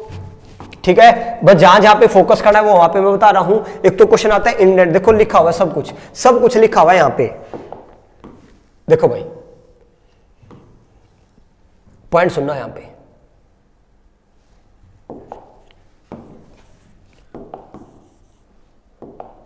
देखिए एमएस वर्ड एक एप्लीकेशन सॉफ्टवेयर पढ़ चुके, एक्सटेंशन फाइल .doc 2003 से पहले 2007 के बाद .docx आ गया। एक्स की फुल फॉर्म आपको पता है क्या होता है, एक्सटेंसिबल मार्कअप लैंग्वेज। अब दो शब्द होते हैं वेरी वेरी इंपॉर्टेंट है, एक होता है हैंगिंग इंडेंट और एक खाली इंडेंट। पहले तो इनकी शॉर्टकट की सीखो भाई, खाली इंडेंट हो तो कंट्रोल एम और हैंगिंग इंडेंट हो तो कंट्रोल के साथ टी। ये शॉर्टकट की अभी बताऊंगा, आप लोगों को नजर आएगी भाई। एमएस वर्ड की रन कमांड फाइल क्या होती है, विन वर्ड, ये मैं आपको बता चुका हूं। अब मैं आप लोगों को ने दो शब्द बता रहा हूं, ये दो शब्दों में अंतर सीखो भाई, हैंगिंग इंडेंट और खाली इंडेंट क्या होता है। पॉइंट सुनो भाई, देखो मान लो ये मेरा पेज था, ये पेज था। हैंगिंग इंडेंट में तो पता है क्या होगा, पहली लाइन यहां रहेगी और सारी लाइन राइट वर्ड शिफ्ट हो जाएगी। ये राइट साइड है, राइट साइड शिफ्ट हो जाएगा, इसको बोलते हैं हैंगिंग इंडेंट। हैंगिंग इंडेंट का पहली लाइन वही रहेगी और सारी लाइनें राइट साइड अलाइन हो जाएगी। देखो ये आपको नजर आ रहा होगा। अच्छा, खाली इंडेंट का मतलब पता है क्या है, खाली इंडेंट में सारी लाइनें कहां शिफ्ट हो जाएगी, राइट साइड, सारी लाइनें राइट साइड। समझ आया। लेकिन अगर आप कुछ भी लिखोगे ना, तो मैंने आप लोगों को बताया था बाय डिफॉल्ट आपका लेफ्ट साइड चीजें लिखी जाती है। बाय डिफॉल्ट अलाइनमेंट किस साइड होता है, लेफ्ट साइड। याद आया, ये एमएस एक्सेल में पढ़ा था, तो सेम एमएस वर्ड में भी वही है। आप जो भी कोई लिखोगे ना, ऑटोमेटिक वो लेफ्ट साइड से लिखना स्टार्ट करेगा, ना कि राइट साइड में। लेकिन हैंगिंग इंडेंट का मतलब समझ आया, हैंगिंग इंडेंट और इंडेंट का मतलब क्या होता है, क्लियर है या नहीं। ये डायरेक्ट बस आपको डेफिनेशन याद रखनी है। आगे सुनो भाई, एमएस वर्ड में पेज जूम मिनिमम 10%, मैक्सिमम 500%, ये मैंने बता दिया आप लोगों को, मिनिमम और मैक्सिमम। आगे देखो, फोंट साइज, फोंट का मतलब जो आप लिख रहे हैं, ये एक साइज ये होता है, एक ये साइज होता है, एक ये साइज होता है। पहला तो जो भी आप लिख रहे हैं, मान लो एमएस वर्ड आपने ओपन किया और आपने डायरेक्ट लिखना स्टार्ट कर दिया, तो बाय डिफॉल्ट ना जो साइज है वो 11 साइज होता है। तो एमएस वर्ड में फोंट साइज बाय डिफॉल्ट कितना होता है, 11। लेकिन मान लो ये 11 साइज है, कितना साइज है, 11। आपको इससे छोटा करना है तो आप मिनिमम पता है कितना कर सकते हैं, एप्लीकेशन से। फोंट साइज एप्लीकेशन का यानी एमएस वर्ड कितना देता है आप लोगों को, फोंट साइज मिनिमम 8 देता है, मैक्सिमम कितना देता है, 72। लेकिन आप मैन्युअली अपनी तरफ से कितना कर सकते हैं, मिनिमम 1 कर सकते हैं और मैक्सिमम कितना कर सकते हैं, 1638। वेरी वेरी इंपॉर्टेंट है, पेपर में यही क्वेश्चन आते हैं, यही पेपर में डायरेक्ट क्या आएंगे आप लोगों के क्वेश्चन आते हैं। समझ आया नहीं आया, क्लियर है। चले भाई, ये सारा मैं बोर्ड पे भी करा देता, लेकिन बोर्ड पे लिखने में टाइम लगता है, इसलिए मैं भाई यहां पे आप लोगों को करा रहा हूं चीजें, ताकि जल्दी से आप लोगों का टॉपिक खत्म हो जाए। आगे सुनो भाई, वेरी वेरी इंपॉर्टेंट है, ये सारा पेज आपको याद रखना है। एमएस वर्ड देखो, एमएस वर्ड ना रैम पे चलता है। आपके कंप्यूटर में जो भी कोई चीज चलती है ना, वो रैम, एक मेमोरी होती है, एक रैम और एक रोम, सुना होगा आप लोगों ने। आप कंप्यूटर में जो भी कुछ चलाओगे ना, वो ऑटोमेटिक पता है किस पे चलता है, रैम पर। तो रैम की फुल फॉर्म बताओ पहले तो क्या होती है, रैंडम एक्सेस मेमोरी। और जब एमएस वर्ड रैम पे चलता है ना, तो वो पता है कितनी एमबी लेता है चलने के लिए, 32 एमबी लेता है भाई। याद रखना, ये फैक्ट है भाई। एमएस वर्ड रैम पर चलने के लिए कितनी एमबी लेता है, 32 एमबी, यानी तभी एमएस वर्ड चलेगा। आगे सुनो, एक होता है पेज डायमेंशन या पेज ओरिएंटेशन जिसको बोलते हैं। पहले डायमेंशन सुनो भाई। बाय डिफॉल्ट आपका पेज ना पोर्ट्रेट मोड होता है, एक होता है पोर्ट्रेट मोड और एक होता है लैंडस्केप मोड। एक बात कहो, पेपर में ना आज के टाइम में पता है स्टेटमेंट वाइज क्वेश्चन आ रहे हैं, स्टेटमेंट वाइज, और बिल्कुल इजी है, ये है लैंडस्केप मोड। एक बात और, पेपर में पता है कैसा क्वेश्चन आया, ये होती है लेंथ और ये होती है ब्रेथ। अच्छा, ये होती है लेंथ और ये होती है ब्रेथ। पेपर सही और गलत बताना आपको। अगर मैं आपको बोलूं भाई लैंडस्केप मोड की लेंथ ज्यादा होती है कंपेरेटिवली पोर्ट्रेट मोड के, मैंने एक स्टेटमेंट बोली, क्या ये सही है? आप बोलोगे तो गलत है। लैंडस्केप मोड की लेंथ क्या होती है? ज्यादा होती है, देख लो इससे। अच्छा, फिर से ब्रेथ से क्वेश्चन आएगा, ब्रेथ किसकी ज्यादा होती है? इसकी। समझ आया? तो ये स्टेटमेंट वाइज आप लोगों से क्वेश्चन पूछ ले जाते हैं, आप कंफ्यूज हो जाते हैं क्या लेंथ क्या ब्रेथ। तो बस याद रखना, दो मोड होते हैं, एक पोर्ट्रेट और एक लैंडस्केप मोड। समझ आया? बाय डिफॉल्ट आपको ना एमएस वर्ड का कैसा मोड खुलता है? पोर्ट्रेट मोड खुलता है। और पोर्ट्रेट मोड का साइज पता है कितना होता है? लेंथ तो होती है आप लोगों की 11 और ब्रेथ होती है कितना? 8.5 इंच। ये इंच है, याद रखा। देखो ये रहा 8.5 से लेके 11 इंच नजर आया। ये 8.5 है ब्रेथ जिसको बोलते हैं, और ये लेंथ है। यहां पे उल्टा लिख दे, ये ब्रेथ और ये क्या है? लेंथ। चले भाई, ये डायमेंशन बता दिया कितना होता है एमएस वर्ड का पेज का साइज कितना होता है, ये डायमेंशन पूछे थे। चले आगे, आगे देखो भाई। अब ये एमएस वर्ड से रिलेटेड कुछ शब्दावली है। ये डायरेक्ट शब्द आएंगे पेपर में, डायरेक्ट शब्द आएंगे। अभी मैं सबसे मेन तो मेन्यू बार है, मैंने बता दिया था, सबसे मेन मेन्यू बार है भाई। एमएस वर्ड पढ़ो चाहे एमएस एक्सेल पढ़ो, सबसे मेन होते हैं मेन्यू बार। इसको अच्छे से कर लेना, ये सोच लो तुम्हारा बहुत ही सारा चैप्टर हो गया, लगभग 90% टॉपिक कंप्लीट हो जाता है। मेन्यू बार को अच्छे से कर लेना। अभी मैं आप लोगों को मेन्यू बार पढ़ाऊंगा। अभी तो इससे पहले कुछ बेसिक चीजें करा रहा हूं एमएस वर्ड की, सुनो भाई जल्दी से। कुछ शब्दावली है ये रिलेटेड एमएस वर्ड। एक होता है पेपर में वर्ड रैप क्या होता है, वर्ड रैप क्या होता है, ऑटोमेटिक नेक्स्ट लाइन में कर्सर आना। बस देखो हमने ऐसा डिसाइड कर दिया, मान लो ये पेज था, आप लोग यहां से लिखना स्टार्ट कर रहे थे, लिख दिया, दूसरी लाइन लिखी आप लोगों ने, देखो तीसरी लाइन लिखी आपने मान लो, और आपने ना पता है क्या कर दिया, वर्ड रैप लगा दिया। क्या लगा दिया, वर्ड रैप। वर्ड रैप का मतलब है यहां तक आपका कर्सर सेट हो गया है कि इसके बाद ना कर्सर आपका आगे नहीं जाएगा, नेक्स्ट लाइन में आएगा भाई, डायरेक्ट नेक्स्ट लाइन में। तो वर्ड रैप का मतलब क्या होता है, ऑटोमेटिक नेक्स्ट लाइन में कर्सर आना। वो बाहर थोड़ी लिखेगा, वो डायरेक्ट क्या लिखेगा, अगली लाइन में लिखेगा, अगली लाइन लिखेगा। तो वर्ड रैप का मतलब आपको समझ आ गया, ऑटोमेटिक नेक्स्ट लाइन में कर्सर आना ही क्या कहलाता है, वर्ड रैप कहलाता है। आगे सुनो भाई, क्लिप बोर्ड क्या होता है। अरे क्लिप बोर्ड मेन्यू बार में आपने पढ़ा था। मान लो आप किसी फाइल को आपने क्या कर दिया, किसी फाइल को आपने कट कर दिया, क्या कर दिया, कट। जब ये फाइल कट करते हैं ना, ये कुछ देर के लिए पता है कहां सेव हो जाती है, ये क्लिप बोर्ड में सेव हो जाती है, जब तक आप इस फाइल को कहीं पेस्ट नहीं कर देते। तो क्वेश्चन ये आता है भाई, कट करने से लेके और पेस्ट होने तक जो भी फाइल आप लोगों ने डिलीट की है वो कुछ समय के लिए कहां सेव होती है, क्लिप बोर्ड में सेव होती है। क्या आप लोगों को समझ आया।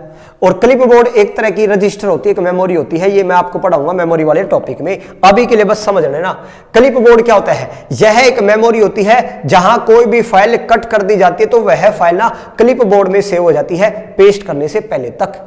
ये सारी चीजें आपको समझ आ गया। क्लिप बोर्ड एक टाइप का रजिस्टर है।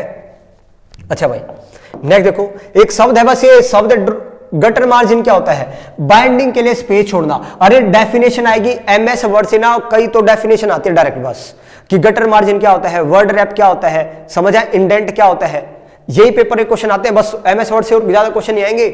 और मेन्यू बार आएगा, मैंने बता दिया है। अच्छा गटर मार्जिन क्या होता है, पहले तो डेफिनेशन आपने सीख ली, बाइंडिंग के लिए स्पेस छोड़ना। बाइंडिंग समझ गए ना, आपके जो पेज होते हैं बाइंडिंग वो होते हैं गोल गोल इस प्रकार। आपका ये पेज है, किताब है, बाइंडिंग के लिए इस तरह जो आप बाइंड करते हैं, समझा। तो बाइंडिंग के लिए स्पेस छोड़ना ही क्या होता है, गटर मार्जिन होता है। और इसकी शॉर्टकट की क्या होती है, कंट्रोल प्लस पी, कंट्रोल और पी। प्रिंट भाई, प्रिंट करोगे तो प्रिंट करेंगे तभी तो मार्जिन छोड़ेंगे ना। चले आगे, ड्रॉप कैप क्या होता है, बहुत बहुत इंपॉर्टेंट है। ड्रॉप कैप क्या होता है, पता है क्या होता है, पहला अक्षर बड़ा नजर आएगा और सारे आप लोगों को फिर जो लाइन है ना आगे छोटी नजर आएगी। जैसे मैंने लिखा master ji academy is the best platform for online. देखो मैंने एक लाइन लिखी, तो देखो मैंने ड्रॉप कैप क्या होता है, पहला वर्ड बड़ा लिखना और इसके बाद ना देखो बाय डिफॉल्ट कितनी लाइन आई यहाँ पे 3, लेकिन मैं ना मैनुअली पता है मैक्सिमम यहाँ पे 10 लाइनें भी लिख सकता था। कितनी लाइनें, 10।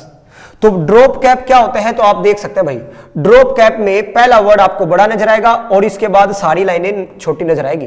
देखो ड्रॉप कैप में पहला वर्ड बड़ा नजर आया, बाय डिफॉल्ट ड्रॉप कैप कितनी लाइनें लिख सकते हैं आप, 3 लाइनें। ड्रॉप कैप के बाद कितनी लाइनें लिख सकते हैं, 3 लाइनें। मैनुअली यहां पे मैं 10 लाइनें भी लिख सकता हूं या 1 लाइन भी लिख सकता हूं मिनिमम। ये होता है ड्रॉप कैप, और कुछ नहीं था ड्रॉप कैप। क्लियर है।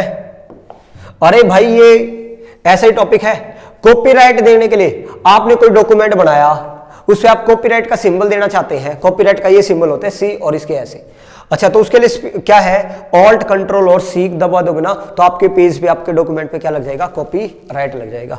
ये कॉपीराइट सिंबल होता है, यानी आपका फिर कोई डॉक्यूमेंट चुरा ना ले। अब एक चीज रहेगी तुम्हारी, 2 चीजें रह गई है भाई एमएस वर्ड में, 2 चीजें रह गई तुम्हारी सीखनी। एक तो रह गया है मेन्यू बार, जो सबसे इंपॉर्टेंट यही है भाई, सबसे इंपॉर्टेंट तो मेन्यू बार है। और एक चीज रह गई शॉर्टकट की। शॉर्टकट की तो बिल्कुल आसान है, आप लोगों को आती मिलेगी। अब सबसे मेन मैं आप लोगों को मेन्यू बार सिखा देता हूं। देखो भाई असली आ गया है अब चैप्टर का सार, याद रखना भाई, पेपर में यहां से क्वेश्चन आते हैं, याद रखिएगा एमएस वर्ड में। अभी मैंने बताया था सबसे पहला टाइटल बार, दूसरा मेन्यू बार। तो ये है आपके सामने मेन्यू बार।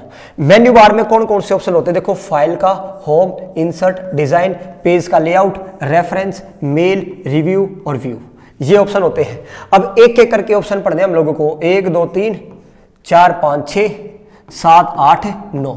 इनमें सबसे इंपॉर्टेंट और सबसे बड़ा तो होम है। इसके बाद ये सारे के सारे ना इनके 3 3 4 4 ऑप्शन है जो आप लोगों को याद रखने हैं। सबसे पहले मैं फाइल बता देता हूं। देखो फाइल में क्या होता है। फाइल टैब जैसे आप ओपन करेंगे ना, देखो बाय डिफॉल्ट एमएस वर्ड में कौन सा टैब खुला होगा? Home tab. इनको टैब बोलते हैं। ये पूरा तो मेन्यू बार है और इनको फाइल, होम, इंसर्ट, इनको क्या बोलते हैं? टैब्स। तो आपसे क्वेश्चन आएगा, जैसे मैंने एमएस वर्ड ओपन किया, तो बाय डिफॉल्ट कौन सा टैब खुला रहता है? होम टैब खुलता है। बाय डिफॉल्ट कौन सा टैब खुलता है? Home tab. पेपर ऐसे ही क्वेश्चन आएंगे भाई, याद रखना।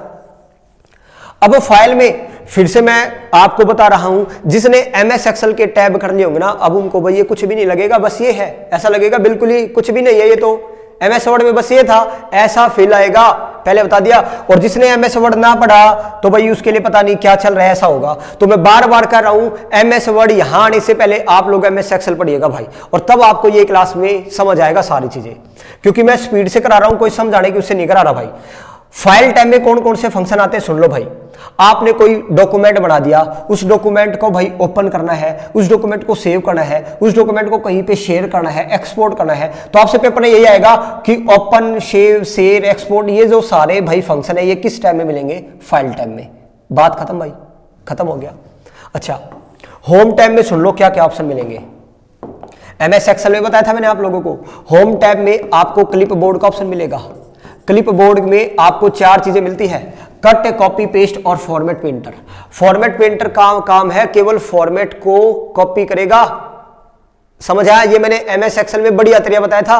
तो क्लिप बोर्ड में 4 ऑप्शन होते हैं, और क्लिप बोर्ड में सेव का ऑप्शन नहीं होता, सेव का याद रखना, क्योंकि सेव का ऑप्शन तो फाइल टैब में होता है। देखो ये रहा, तो पेपर में आ जाता है क्लिप बोर्ड में। तो एक तो होम टैब में आपको क्या मिलेगा? Clip board. नजर आया? हमने वहां भी पढ़ा था। देखो भाई, अगर मैं मोटा मोटा आइडिया दूं आप लोगों को डायरेक्ट, देखो यहां पे मैंने लिख दिया है, यहां पे डायरेक्ट लिख दिया है। अगर आप ध्यान से देखोगे, इधर देखो, इधर देखो, इधर आपको नजर आएगा भाई, इधर आपको नजर आएगा। देखो ये मैंने ना होम टैब में क्या क्या ऑप्शन मिलते हैं, एक तो क्लिप बोर्ड का, एक फॉन्ट वाले, एक अलाइनमेंट वाले, एक पैराग्राफ और एक एडिटिंग। ये 4-5 ऑप्शन आप लोगों को होम में मिलेंगे, होम टैब में। क्लिप बोर्ड में क्या होता है? कट, कॉपी, पेस्ट और फॉर्मेट पेंटर। फॉन्ट अभी बताऊंगा, अलाइनमेंट बताऊंगा। पैराग्राफ में सुन लो क्या क्या आते हैं option, line spacing, indent, line spacing, अच्छा फिर से लिख दिया मैंने, ऑर्डर या अनऑर्डर लिस्ट, जिसको शॉर्ट भी बोलते हैं। क्या बोलते हैं? शॉर्ट। आज के पेपर में फिर से देखना, सुबह वाली शिफ्ट में ये शॉर्ट वाला क्वेश्चन आया है। शॉर्ट होता है चीजों को सीक्वेंस में लगाना, ऑर्डर में लगाना। तो आपसे क्वेश्चन आया शॉर्ट बताओ किस ऑप्शन में मिलता है, तो ये होम टैब के भी किस ऑप्शन में मिलेगा? पैराग्राफ में। ये क्वेश्चन आया था, देखो कितना डीप क्वेश्चन पूछा गया है। आप सोचोगे पता नहीं कहां से क्वेश्चन आ गया, अरे अब डायरेक्ट क्वेश्चन नहीं आते, थोड़ा सा समझना पड़ता है चीजों को। अब मैं होम टैब को सिखा रहा हूं एक एक करके। होम टैब में ये ऑप्शन है क्लिप बोर्ड का, फॉन्ट का, अलाइनमेंट, पैराग्राफ, एडिटिंग। आप सुन लो पहले एक एक करके। क्लिप बोर्ड मैंने बता दिया, देखो क्लिप बोर्ड में तो आप लोगों को बस ये 4 फंक्शन याद रखने हैं, कट, कॉपी, पेस्ट और फॉर्मेट पेंटर। अच्छा फॉन्ट में देखो क्या क्या है। फॉन्ट में आप लोगों को भाई कोई फॉन्ट बोल्ड करना है, इटालिक करना है, इटालिक, अंडरलाइन लिखना है, अंडरलाइन समझ गए ना? अंडरलाइन है, कोई अक्षर लिखा उसके नीचे आपको अंडरलाइन चाहिए, डबल अंडरलाइन चाहिए भाई, स्ट्राइक थ्रू होता है उसके बीच से आपको काटना है, सुपर स्क्रिप्ट होता है ऊपर चढ़ा दो, सब स्क्रिप्ट होता है नीचे लगा दो। जैसे ऑक्सीजन लिखा जाता है ना, इसको बोलते हैं सब स्क्रिप्ट, और मैं लिख दूं O3 ऊपर, इसको बोलते हैं सुपर स्क्रिप्ट। पेपर में क्वेश्चन आ जाएगा, क्या क्वेश्चन आएगा? ये बताओ ये सब स्क्रिप्ट है, सुपर स्क्रिप्ट है, ये मेन्यू बार के किस टैब में मिलेगा? होम टैब में मिलेगा, और किस वाले ऑप्शन में? फॉन्ट वाले में। ऐसा पेपर में क्वेश्चन आ जाता है। अच्छा भाई इनकी शॉर्टकट की और देख लो भाई, ये डी, Ctrl+B से बोल्ड, I से इटालिक, U से अंडरलाइन। अब डबल अंडरलाइन के लिए Ctrl Shift और D दबाना पड़ेगा, क्योंकि D है ना डबल अंडरलाइन। अच्छा स्ट्राइक थ्रू करना है तो 2 है, कंट्रोल के साथ D या ऑल्ट के साथ K। समझ आया? आगे सुपर स्क्रिप्ट के साथ क्या है? Ctrl Shift और प्लस, कंट्रोल और control plus is equal to, ये कुछ मैंने आपकी शॉर्टकट की लिखी है, ये मैं शॉर्टकट की मैंने कहा था हर बार की तरह लास्ट में पढ़ाऊंगा, बड़े इजी वे में हम सीखने वाले हैं इसको। तो क्या आपको होम टैब में क्लिपबोर्ड हो गया, फोंट वाले ऑप्शन हो गए, ये देखो ये सारे फोंट में कौन कौन से ऑप्शन है, bold, italic, underline, double underline, strike through, superscript और सबस्क्रिप्ट। इनकी शॉर्टकट की याद रखना बहुत इंपॉर्टेंट है, सुपरस्क्रिप्ट और सबस्क्रिप्ट की। अच्छा, इसके अलावा क्या है, इसके अलावा है फोंट के केस चेंज करना। भाई फोंट ही चल रहा है अभी, फोंट के केस चेंज। अब ये केस चेंज पता है क्या है, अरे जो छोटे, मान लो केस चेंज का मतलब है आपने छोटे लिखे हुए हैं, देखो पहले सुनो भाई, मैंने लिखा छोटा, इनको बड़ा बनाना, सबको बड़ा लिख देगा, इसको बोलते हैं अपर केस बनाना, इसको बोलते हैं केस चेंज।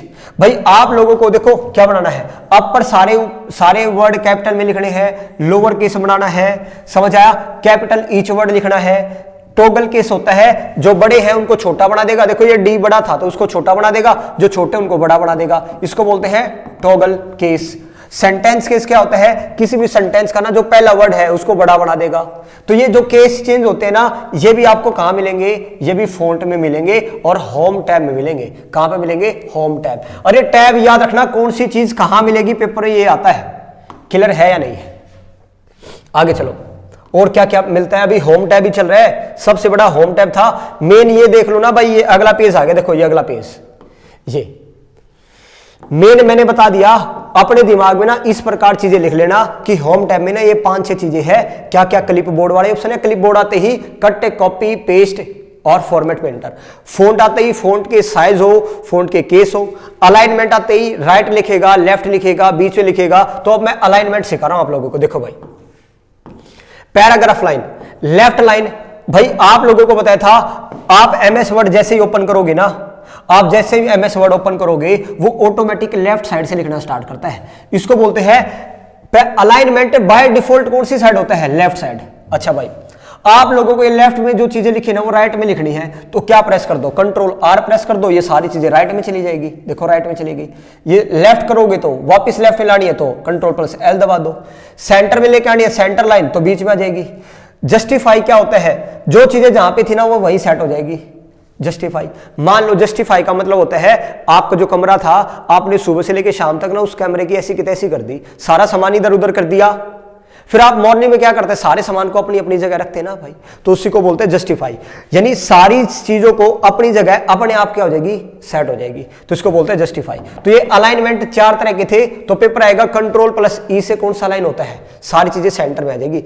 आर से राइट में आ जाएगी, एल से लेफ्ट में आ जाएगी, सेंटर वाला ई है कभी सी लगा दो। तो ये था भाई आप लोगों का क्या, अलाइनमेंट। होम टैब पढ़ा रहा हूं आप लोगों को। अरे होम टैब में मैंने आप लोगों को कितनी बार बताऊं, पेपर में ना देखो दिमाग में ये चीजें छाप लेना। ये अलाइनमेंट आपको पता चल गया, यही तो होता है लेफ्ट राइट या बीच में, और जस्टिफाई क्लिप बोर्ड में पता चल गया, फोंट में क्या क्या कर सकते हैं आपको पता चल गया। अब मैं आपको बता रहा हूं पैराग्राफ, बहुत बहुत इंपॉर्टेंट है। पैराग्राफ में 3 ऑप्शन सुन लो कौन कौन से हैं। एक तो इंडेंट है, अभी जो पीछे पढ़ाया था ना कि मार्जिन है और जहां से मैंने लिखना स्टार्ट किया है उसके बीच में स्पेस छोड़ना। पेपर में डायरेक्ट क्वेश्चन नहीं आएगा, इंडेंट बताओ कहां पाया जाता है, ये आपको पैराग्राफ में मिलेगा और होम टैब के। Very very important. अब ये लाइन स्पेसिंग हमको पढ़ना है। ऑर्डर और अनऑर्डर लिस्ट को हम क्या बोलते हैं, शॉर्ट भी बोलते हैं स्पेस में, शॉर्ट। और ये ना आज की शिफ्ट में आया हुआ है भाई, याद रखना कि शॉर्ट ऑप्शन जो है ये एमएस वर्ड में कहां मिलेगा, ये पैराग्राफ में है, होम टैब के। देखो होम टैब के कहां मिलेगा, पैराग्राफ में। 4 ही तो है, इंडेंट, लाइन स्पेसिंग और ऑर्डर या अनऑर्डर लिस्ट को क्या बोलते हैं, शॉर्ट बोलते हैं। समझ आया भाई। अब सुन लो, देखो ये रहा, अब सुन लो भाई। अब मैं आपको सिखा रहा हूं पैराग्राफ। ऑर्डर लिस्ट क्या होता है, सारी चीजें सीक्वेंस से लगाना, ऑर्डर में लगाना। ऑर्डर लिस्ट का मतलब ऑर्डर में लगाना। अरे ऑर्डर समझ गए ना, ऑर्डर देना 1 2 3 4 इस प्रकार। अनऑर्डर्ड लिस्ट का मतलब क्या होता है, जो भी कोई आपने मान लो ये लाइनें लिखी, ये लाइनें लिखी, ऑर्डर लिस्ट का मतलब है वो ऑर्डर दे देगा। फिर आप लोगों ने लाइनें लिखी, अनऑर्डर का मतलब है वो खाली स्टार मार्क ऐसे कर देगा, ये बोलते हैं अनऑर्डर लिस्ट। अच्छा, इंडेंट मैंने बता दिया था, इंडेंट और हैंगिंग इंडेंट दोनों पैराग्राफ में आते हैं। देखो दोनों पैराग्राफ में आते हैं ना, ये पैराग्राफ ही तो पढ़ रहे हैं हम लोग।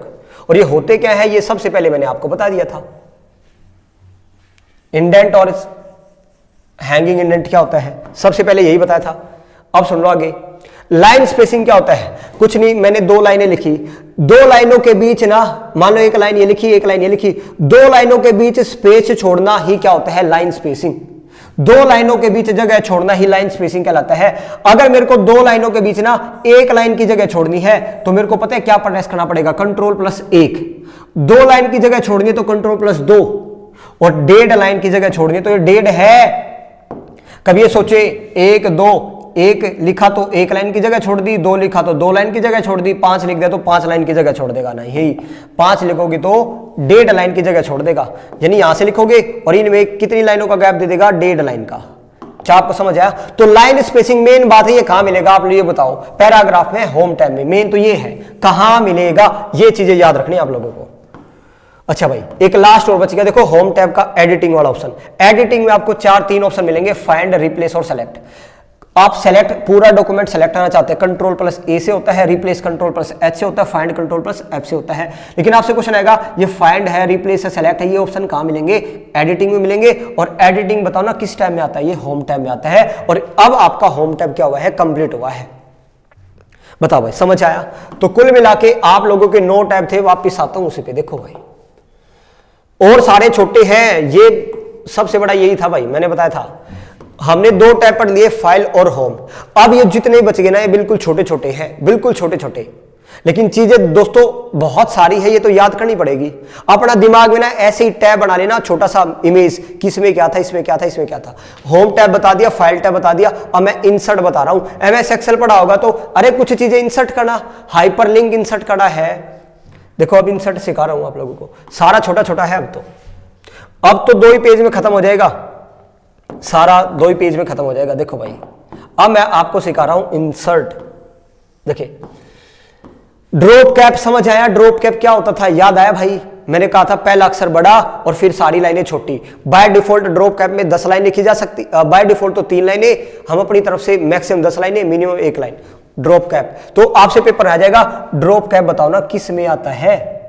इंसर्ट करने के लिए जो आपने डॉक्यूमेंट लिखा, मान लो आपने एक डॉक्यूमेंट लिखा, आप उसमें ना आज की डेट लिखना चाहते हैं, आज की टाइम इंसर्ट करना चाहते हैं, तो डेट इंसर्ट करने के लिए, टाइम इंसर्ट करने के लिए इंसर्ट ही तो फंक्शन है। हाइपरलिंक लगाना है, हाइपरलिंक की स्टोर करिए Ctrl+K, ड्रॉप कैप लगाना है, या पेज को आपको ब्रेक करना है। पेज ब्रेक का मतलब पेज आपका टूट जाएगा, लाइन ब्रेक का मतलब है एक लाइन से दूसरी लाइन में पहुंचना, इसको लाइन ब्रेक बोलते हैं।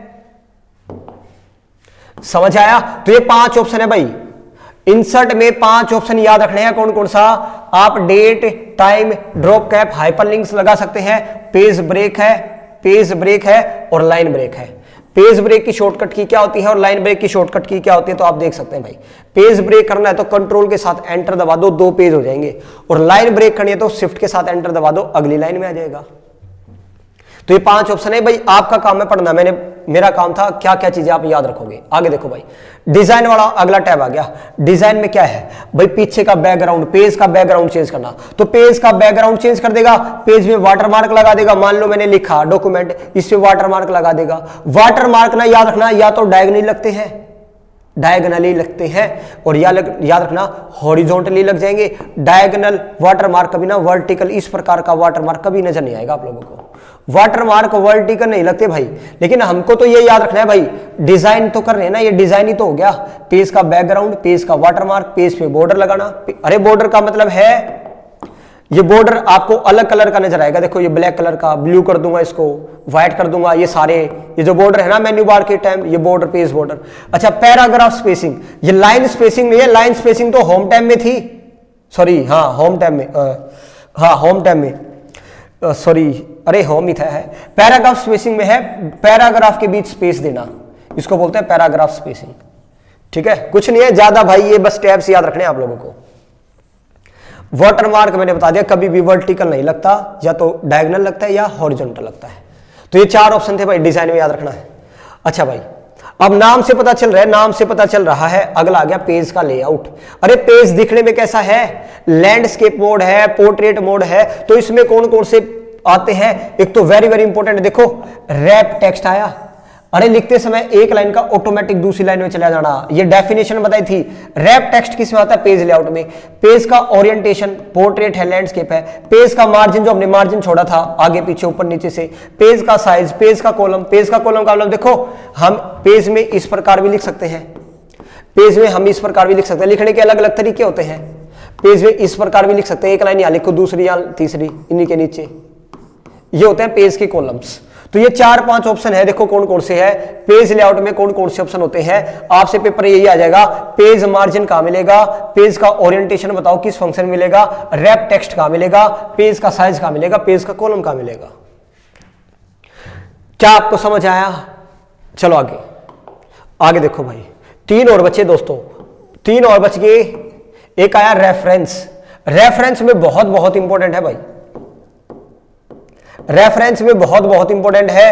क्या है अब सुन लो भाई, रेफरेंस में क्या इंपॉर्टेंट है। रेफरेंस में आप लोगों को फुट नोट और एंड नोट मिलते हैं। अब ये फुट नोट पता है क्या होता है? मान लो मैंने कोई पेज लिखा, उस पेज के नीचे ना यहां पे मैं एक स्टार मार्क लगा दूंगा कि ये स्टार मार्क यहां, इसकी व्याख्या यानी लिख दूंगा भाई ये यहां कैसे आया है, 2 गुना 2 आया है 4। इसको बोलते हैं फुट नोट। भाई किसी नोट के फुट पे कुछ चीजें लिखना, एक्सप्लेनेशन लिखना, इसको बोलते हैं फुट नोट।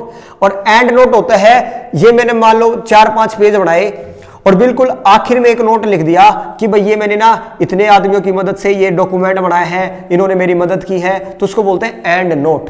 फुट नोट होता है किसी पेज के नीचे लिखना, एंड नोट होता है डॉक्यूमेंट के बिल्कुल आखिर में लिखना। इनको बोलते हैं फुट नोट और एंड नोट। तो पेपर आएगा फुट नोट और एंड नोट के जो ऑप्शन है ये आपको कहां मिलेंगे? तो ये आपको मिलेंगे रेफरेंस में, रेफरेंस में।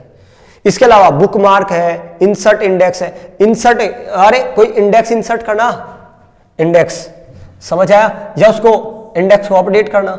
क्रॉस रेफरेंस समझ आया, ये फंक्शन है आप लोगों को याद रखना। देखो जिस पेज पर यूजर लगाना चाहता है कोई एग्जांपल देने के लिए तो उसको फुट नोट बोलते हैं। डॉक्यूमेंट के अंत में लिखा जाता है यानी जो फीडबैक वगैरह उसको एंड नोट बोलते हैं। तो पेपर आएगा फुट नोट और एंड नोट कहां पे मिलेगा? अरे मेन भाई सबसे इंपॉर्टेंट, मैंने बार बार बता दिया है, सबसे इंपॉर्टेंट भाई ये टैब्स है। वो एक तरफ है, ये टैब से एक तरफ है, पहले बता दी है। आप ये सोचोगे आसान आसान चीजें याद कर लूं, अरे यही चीज याद करोगे यही पेपर आएगी। आगे देखो, मेल, नाम से पता चल रहा है मेल, अभी पहला टॉपिक मैंने ईमेल ही तो पढ़ाया था।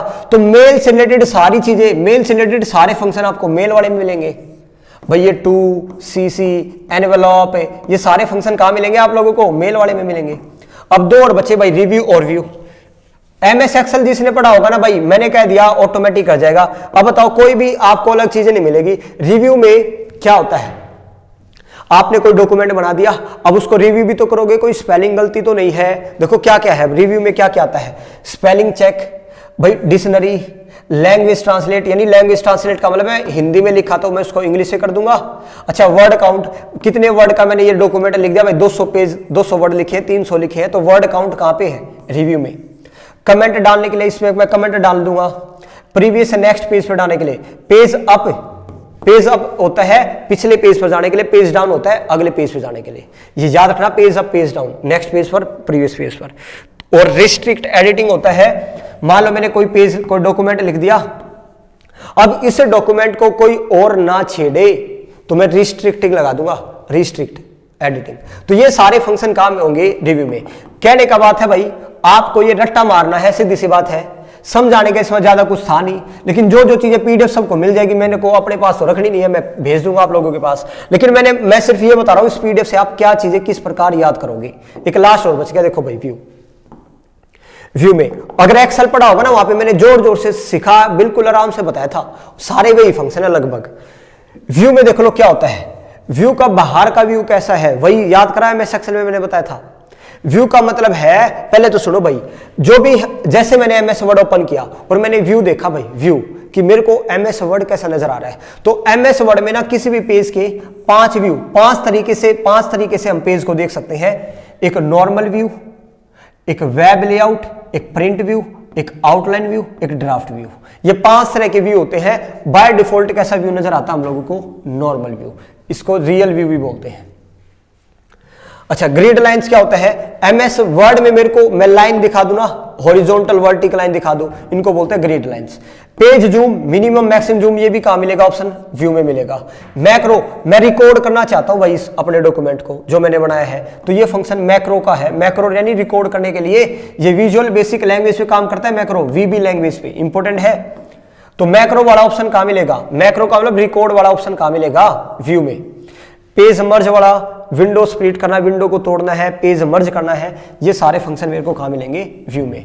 भाई कुल मिला के ना इस टॉपिक से ये याद रखना है, एक एक इंपॉर्टेंट है, आपसे पूछ ले जाएगा एमएस वर्ड में कितने तरह के व्यू होते हैं, ऑप्शन आ जाएगा, बताओ कौन सा नहीं होता है। 3 यहां से उठा देगा, एक पता नहीं कहां से उठा देगा। अरे प्रिंट करोगे तो कैसा व्यू नजर आएगा, वेब इंटरनेट पे डालोगे तो कैसा व्यू नजर आएगा, नॉर्मल कैसा व्यू नजर आ रहा है, बाहर से कैसा नजर आ रहा है मेरे को, ड्राफ्ट आपने सेव कर दिया, सेव करने के बाद मेरे को कैसा व्यू नजर आ रहा है। तो इस तरह के 5 तरह के व्यूज हैं। समझ आया? तो ये हमारा एमएस वर्ड हो गया है खत्म। अब इसकी शॉर्टकट की ओर बच गई है। ये 2 मिनट का खेल है। ये शॉर्टकट की सबको पता है भाई, सबको पता है। मेरे को डायरेक्ट इसमें एमएस वर्ड की शॉर्टकट की है, जिसको नहीं पता वो अपना देख लेना एक बार, मैं समझा देता हूं। पहले पॉइंट सुन लेना। यहाँ पे ये हम क्या कर रहे हैं, शॉर्टकट कीज किसकी? एमएस वर्ड की। सबसे पहले तो मैंने ना ABCDEFGH से लेके Z तक लिखा है, पहला पॉइंट, और सबके आगे Ctrl+A, Ctrl+B, Ctrl+C इस प्रकार है। पहले तो मैं ये Z तक सिखा रहा हूं किसका क्या काम है। सुनो भाई, सबको पता है Ctrl+A का काम क्या है, सारी चीजों को सिलेक्ट कर लेगा। B का मतलब बोल्ड है, C का मतलब कॉपी है, D का मतलब है फॉन्ट का डायलॉग बॉक्स खोल देगा। अरे जो फॉन्ट था ना उसमें बोल्ड, इटालिक, अंडरलाइन, वो फॉन्ट वाला डायलॉग बॉक्स खोल देगा Ctrl+D से। E से सेंटर लाइन, सारी चीजें कहां जाएगी? सेंटर में।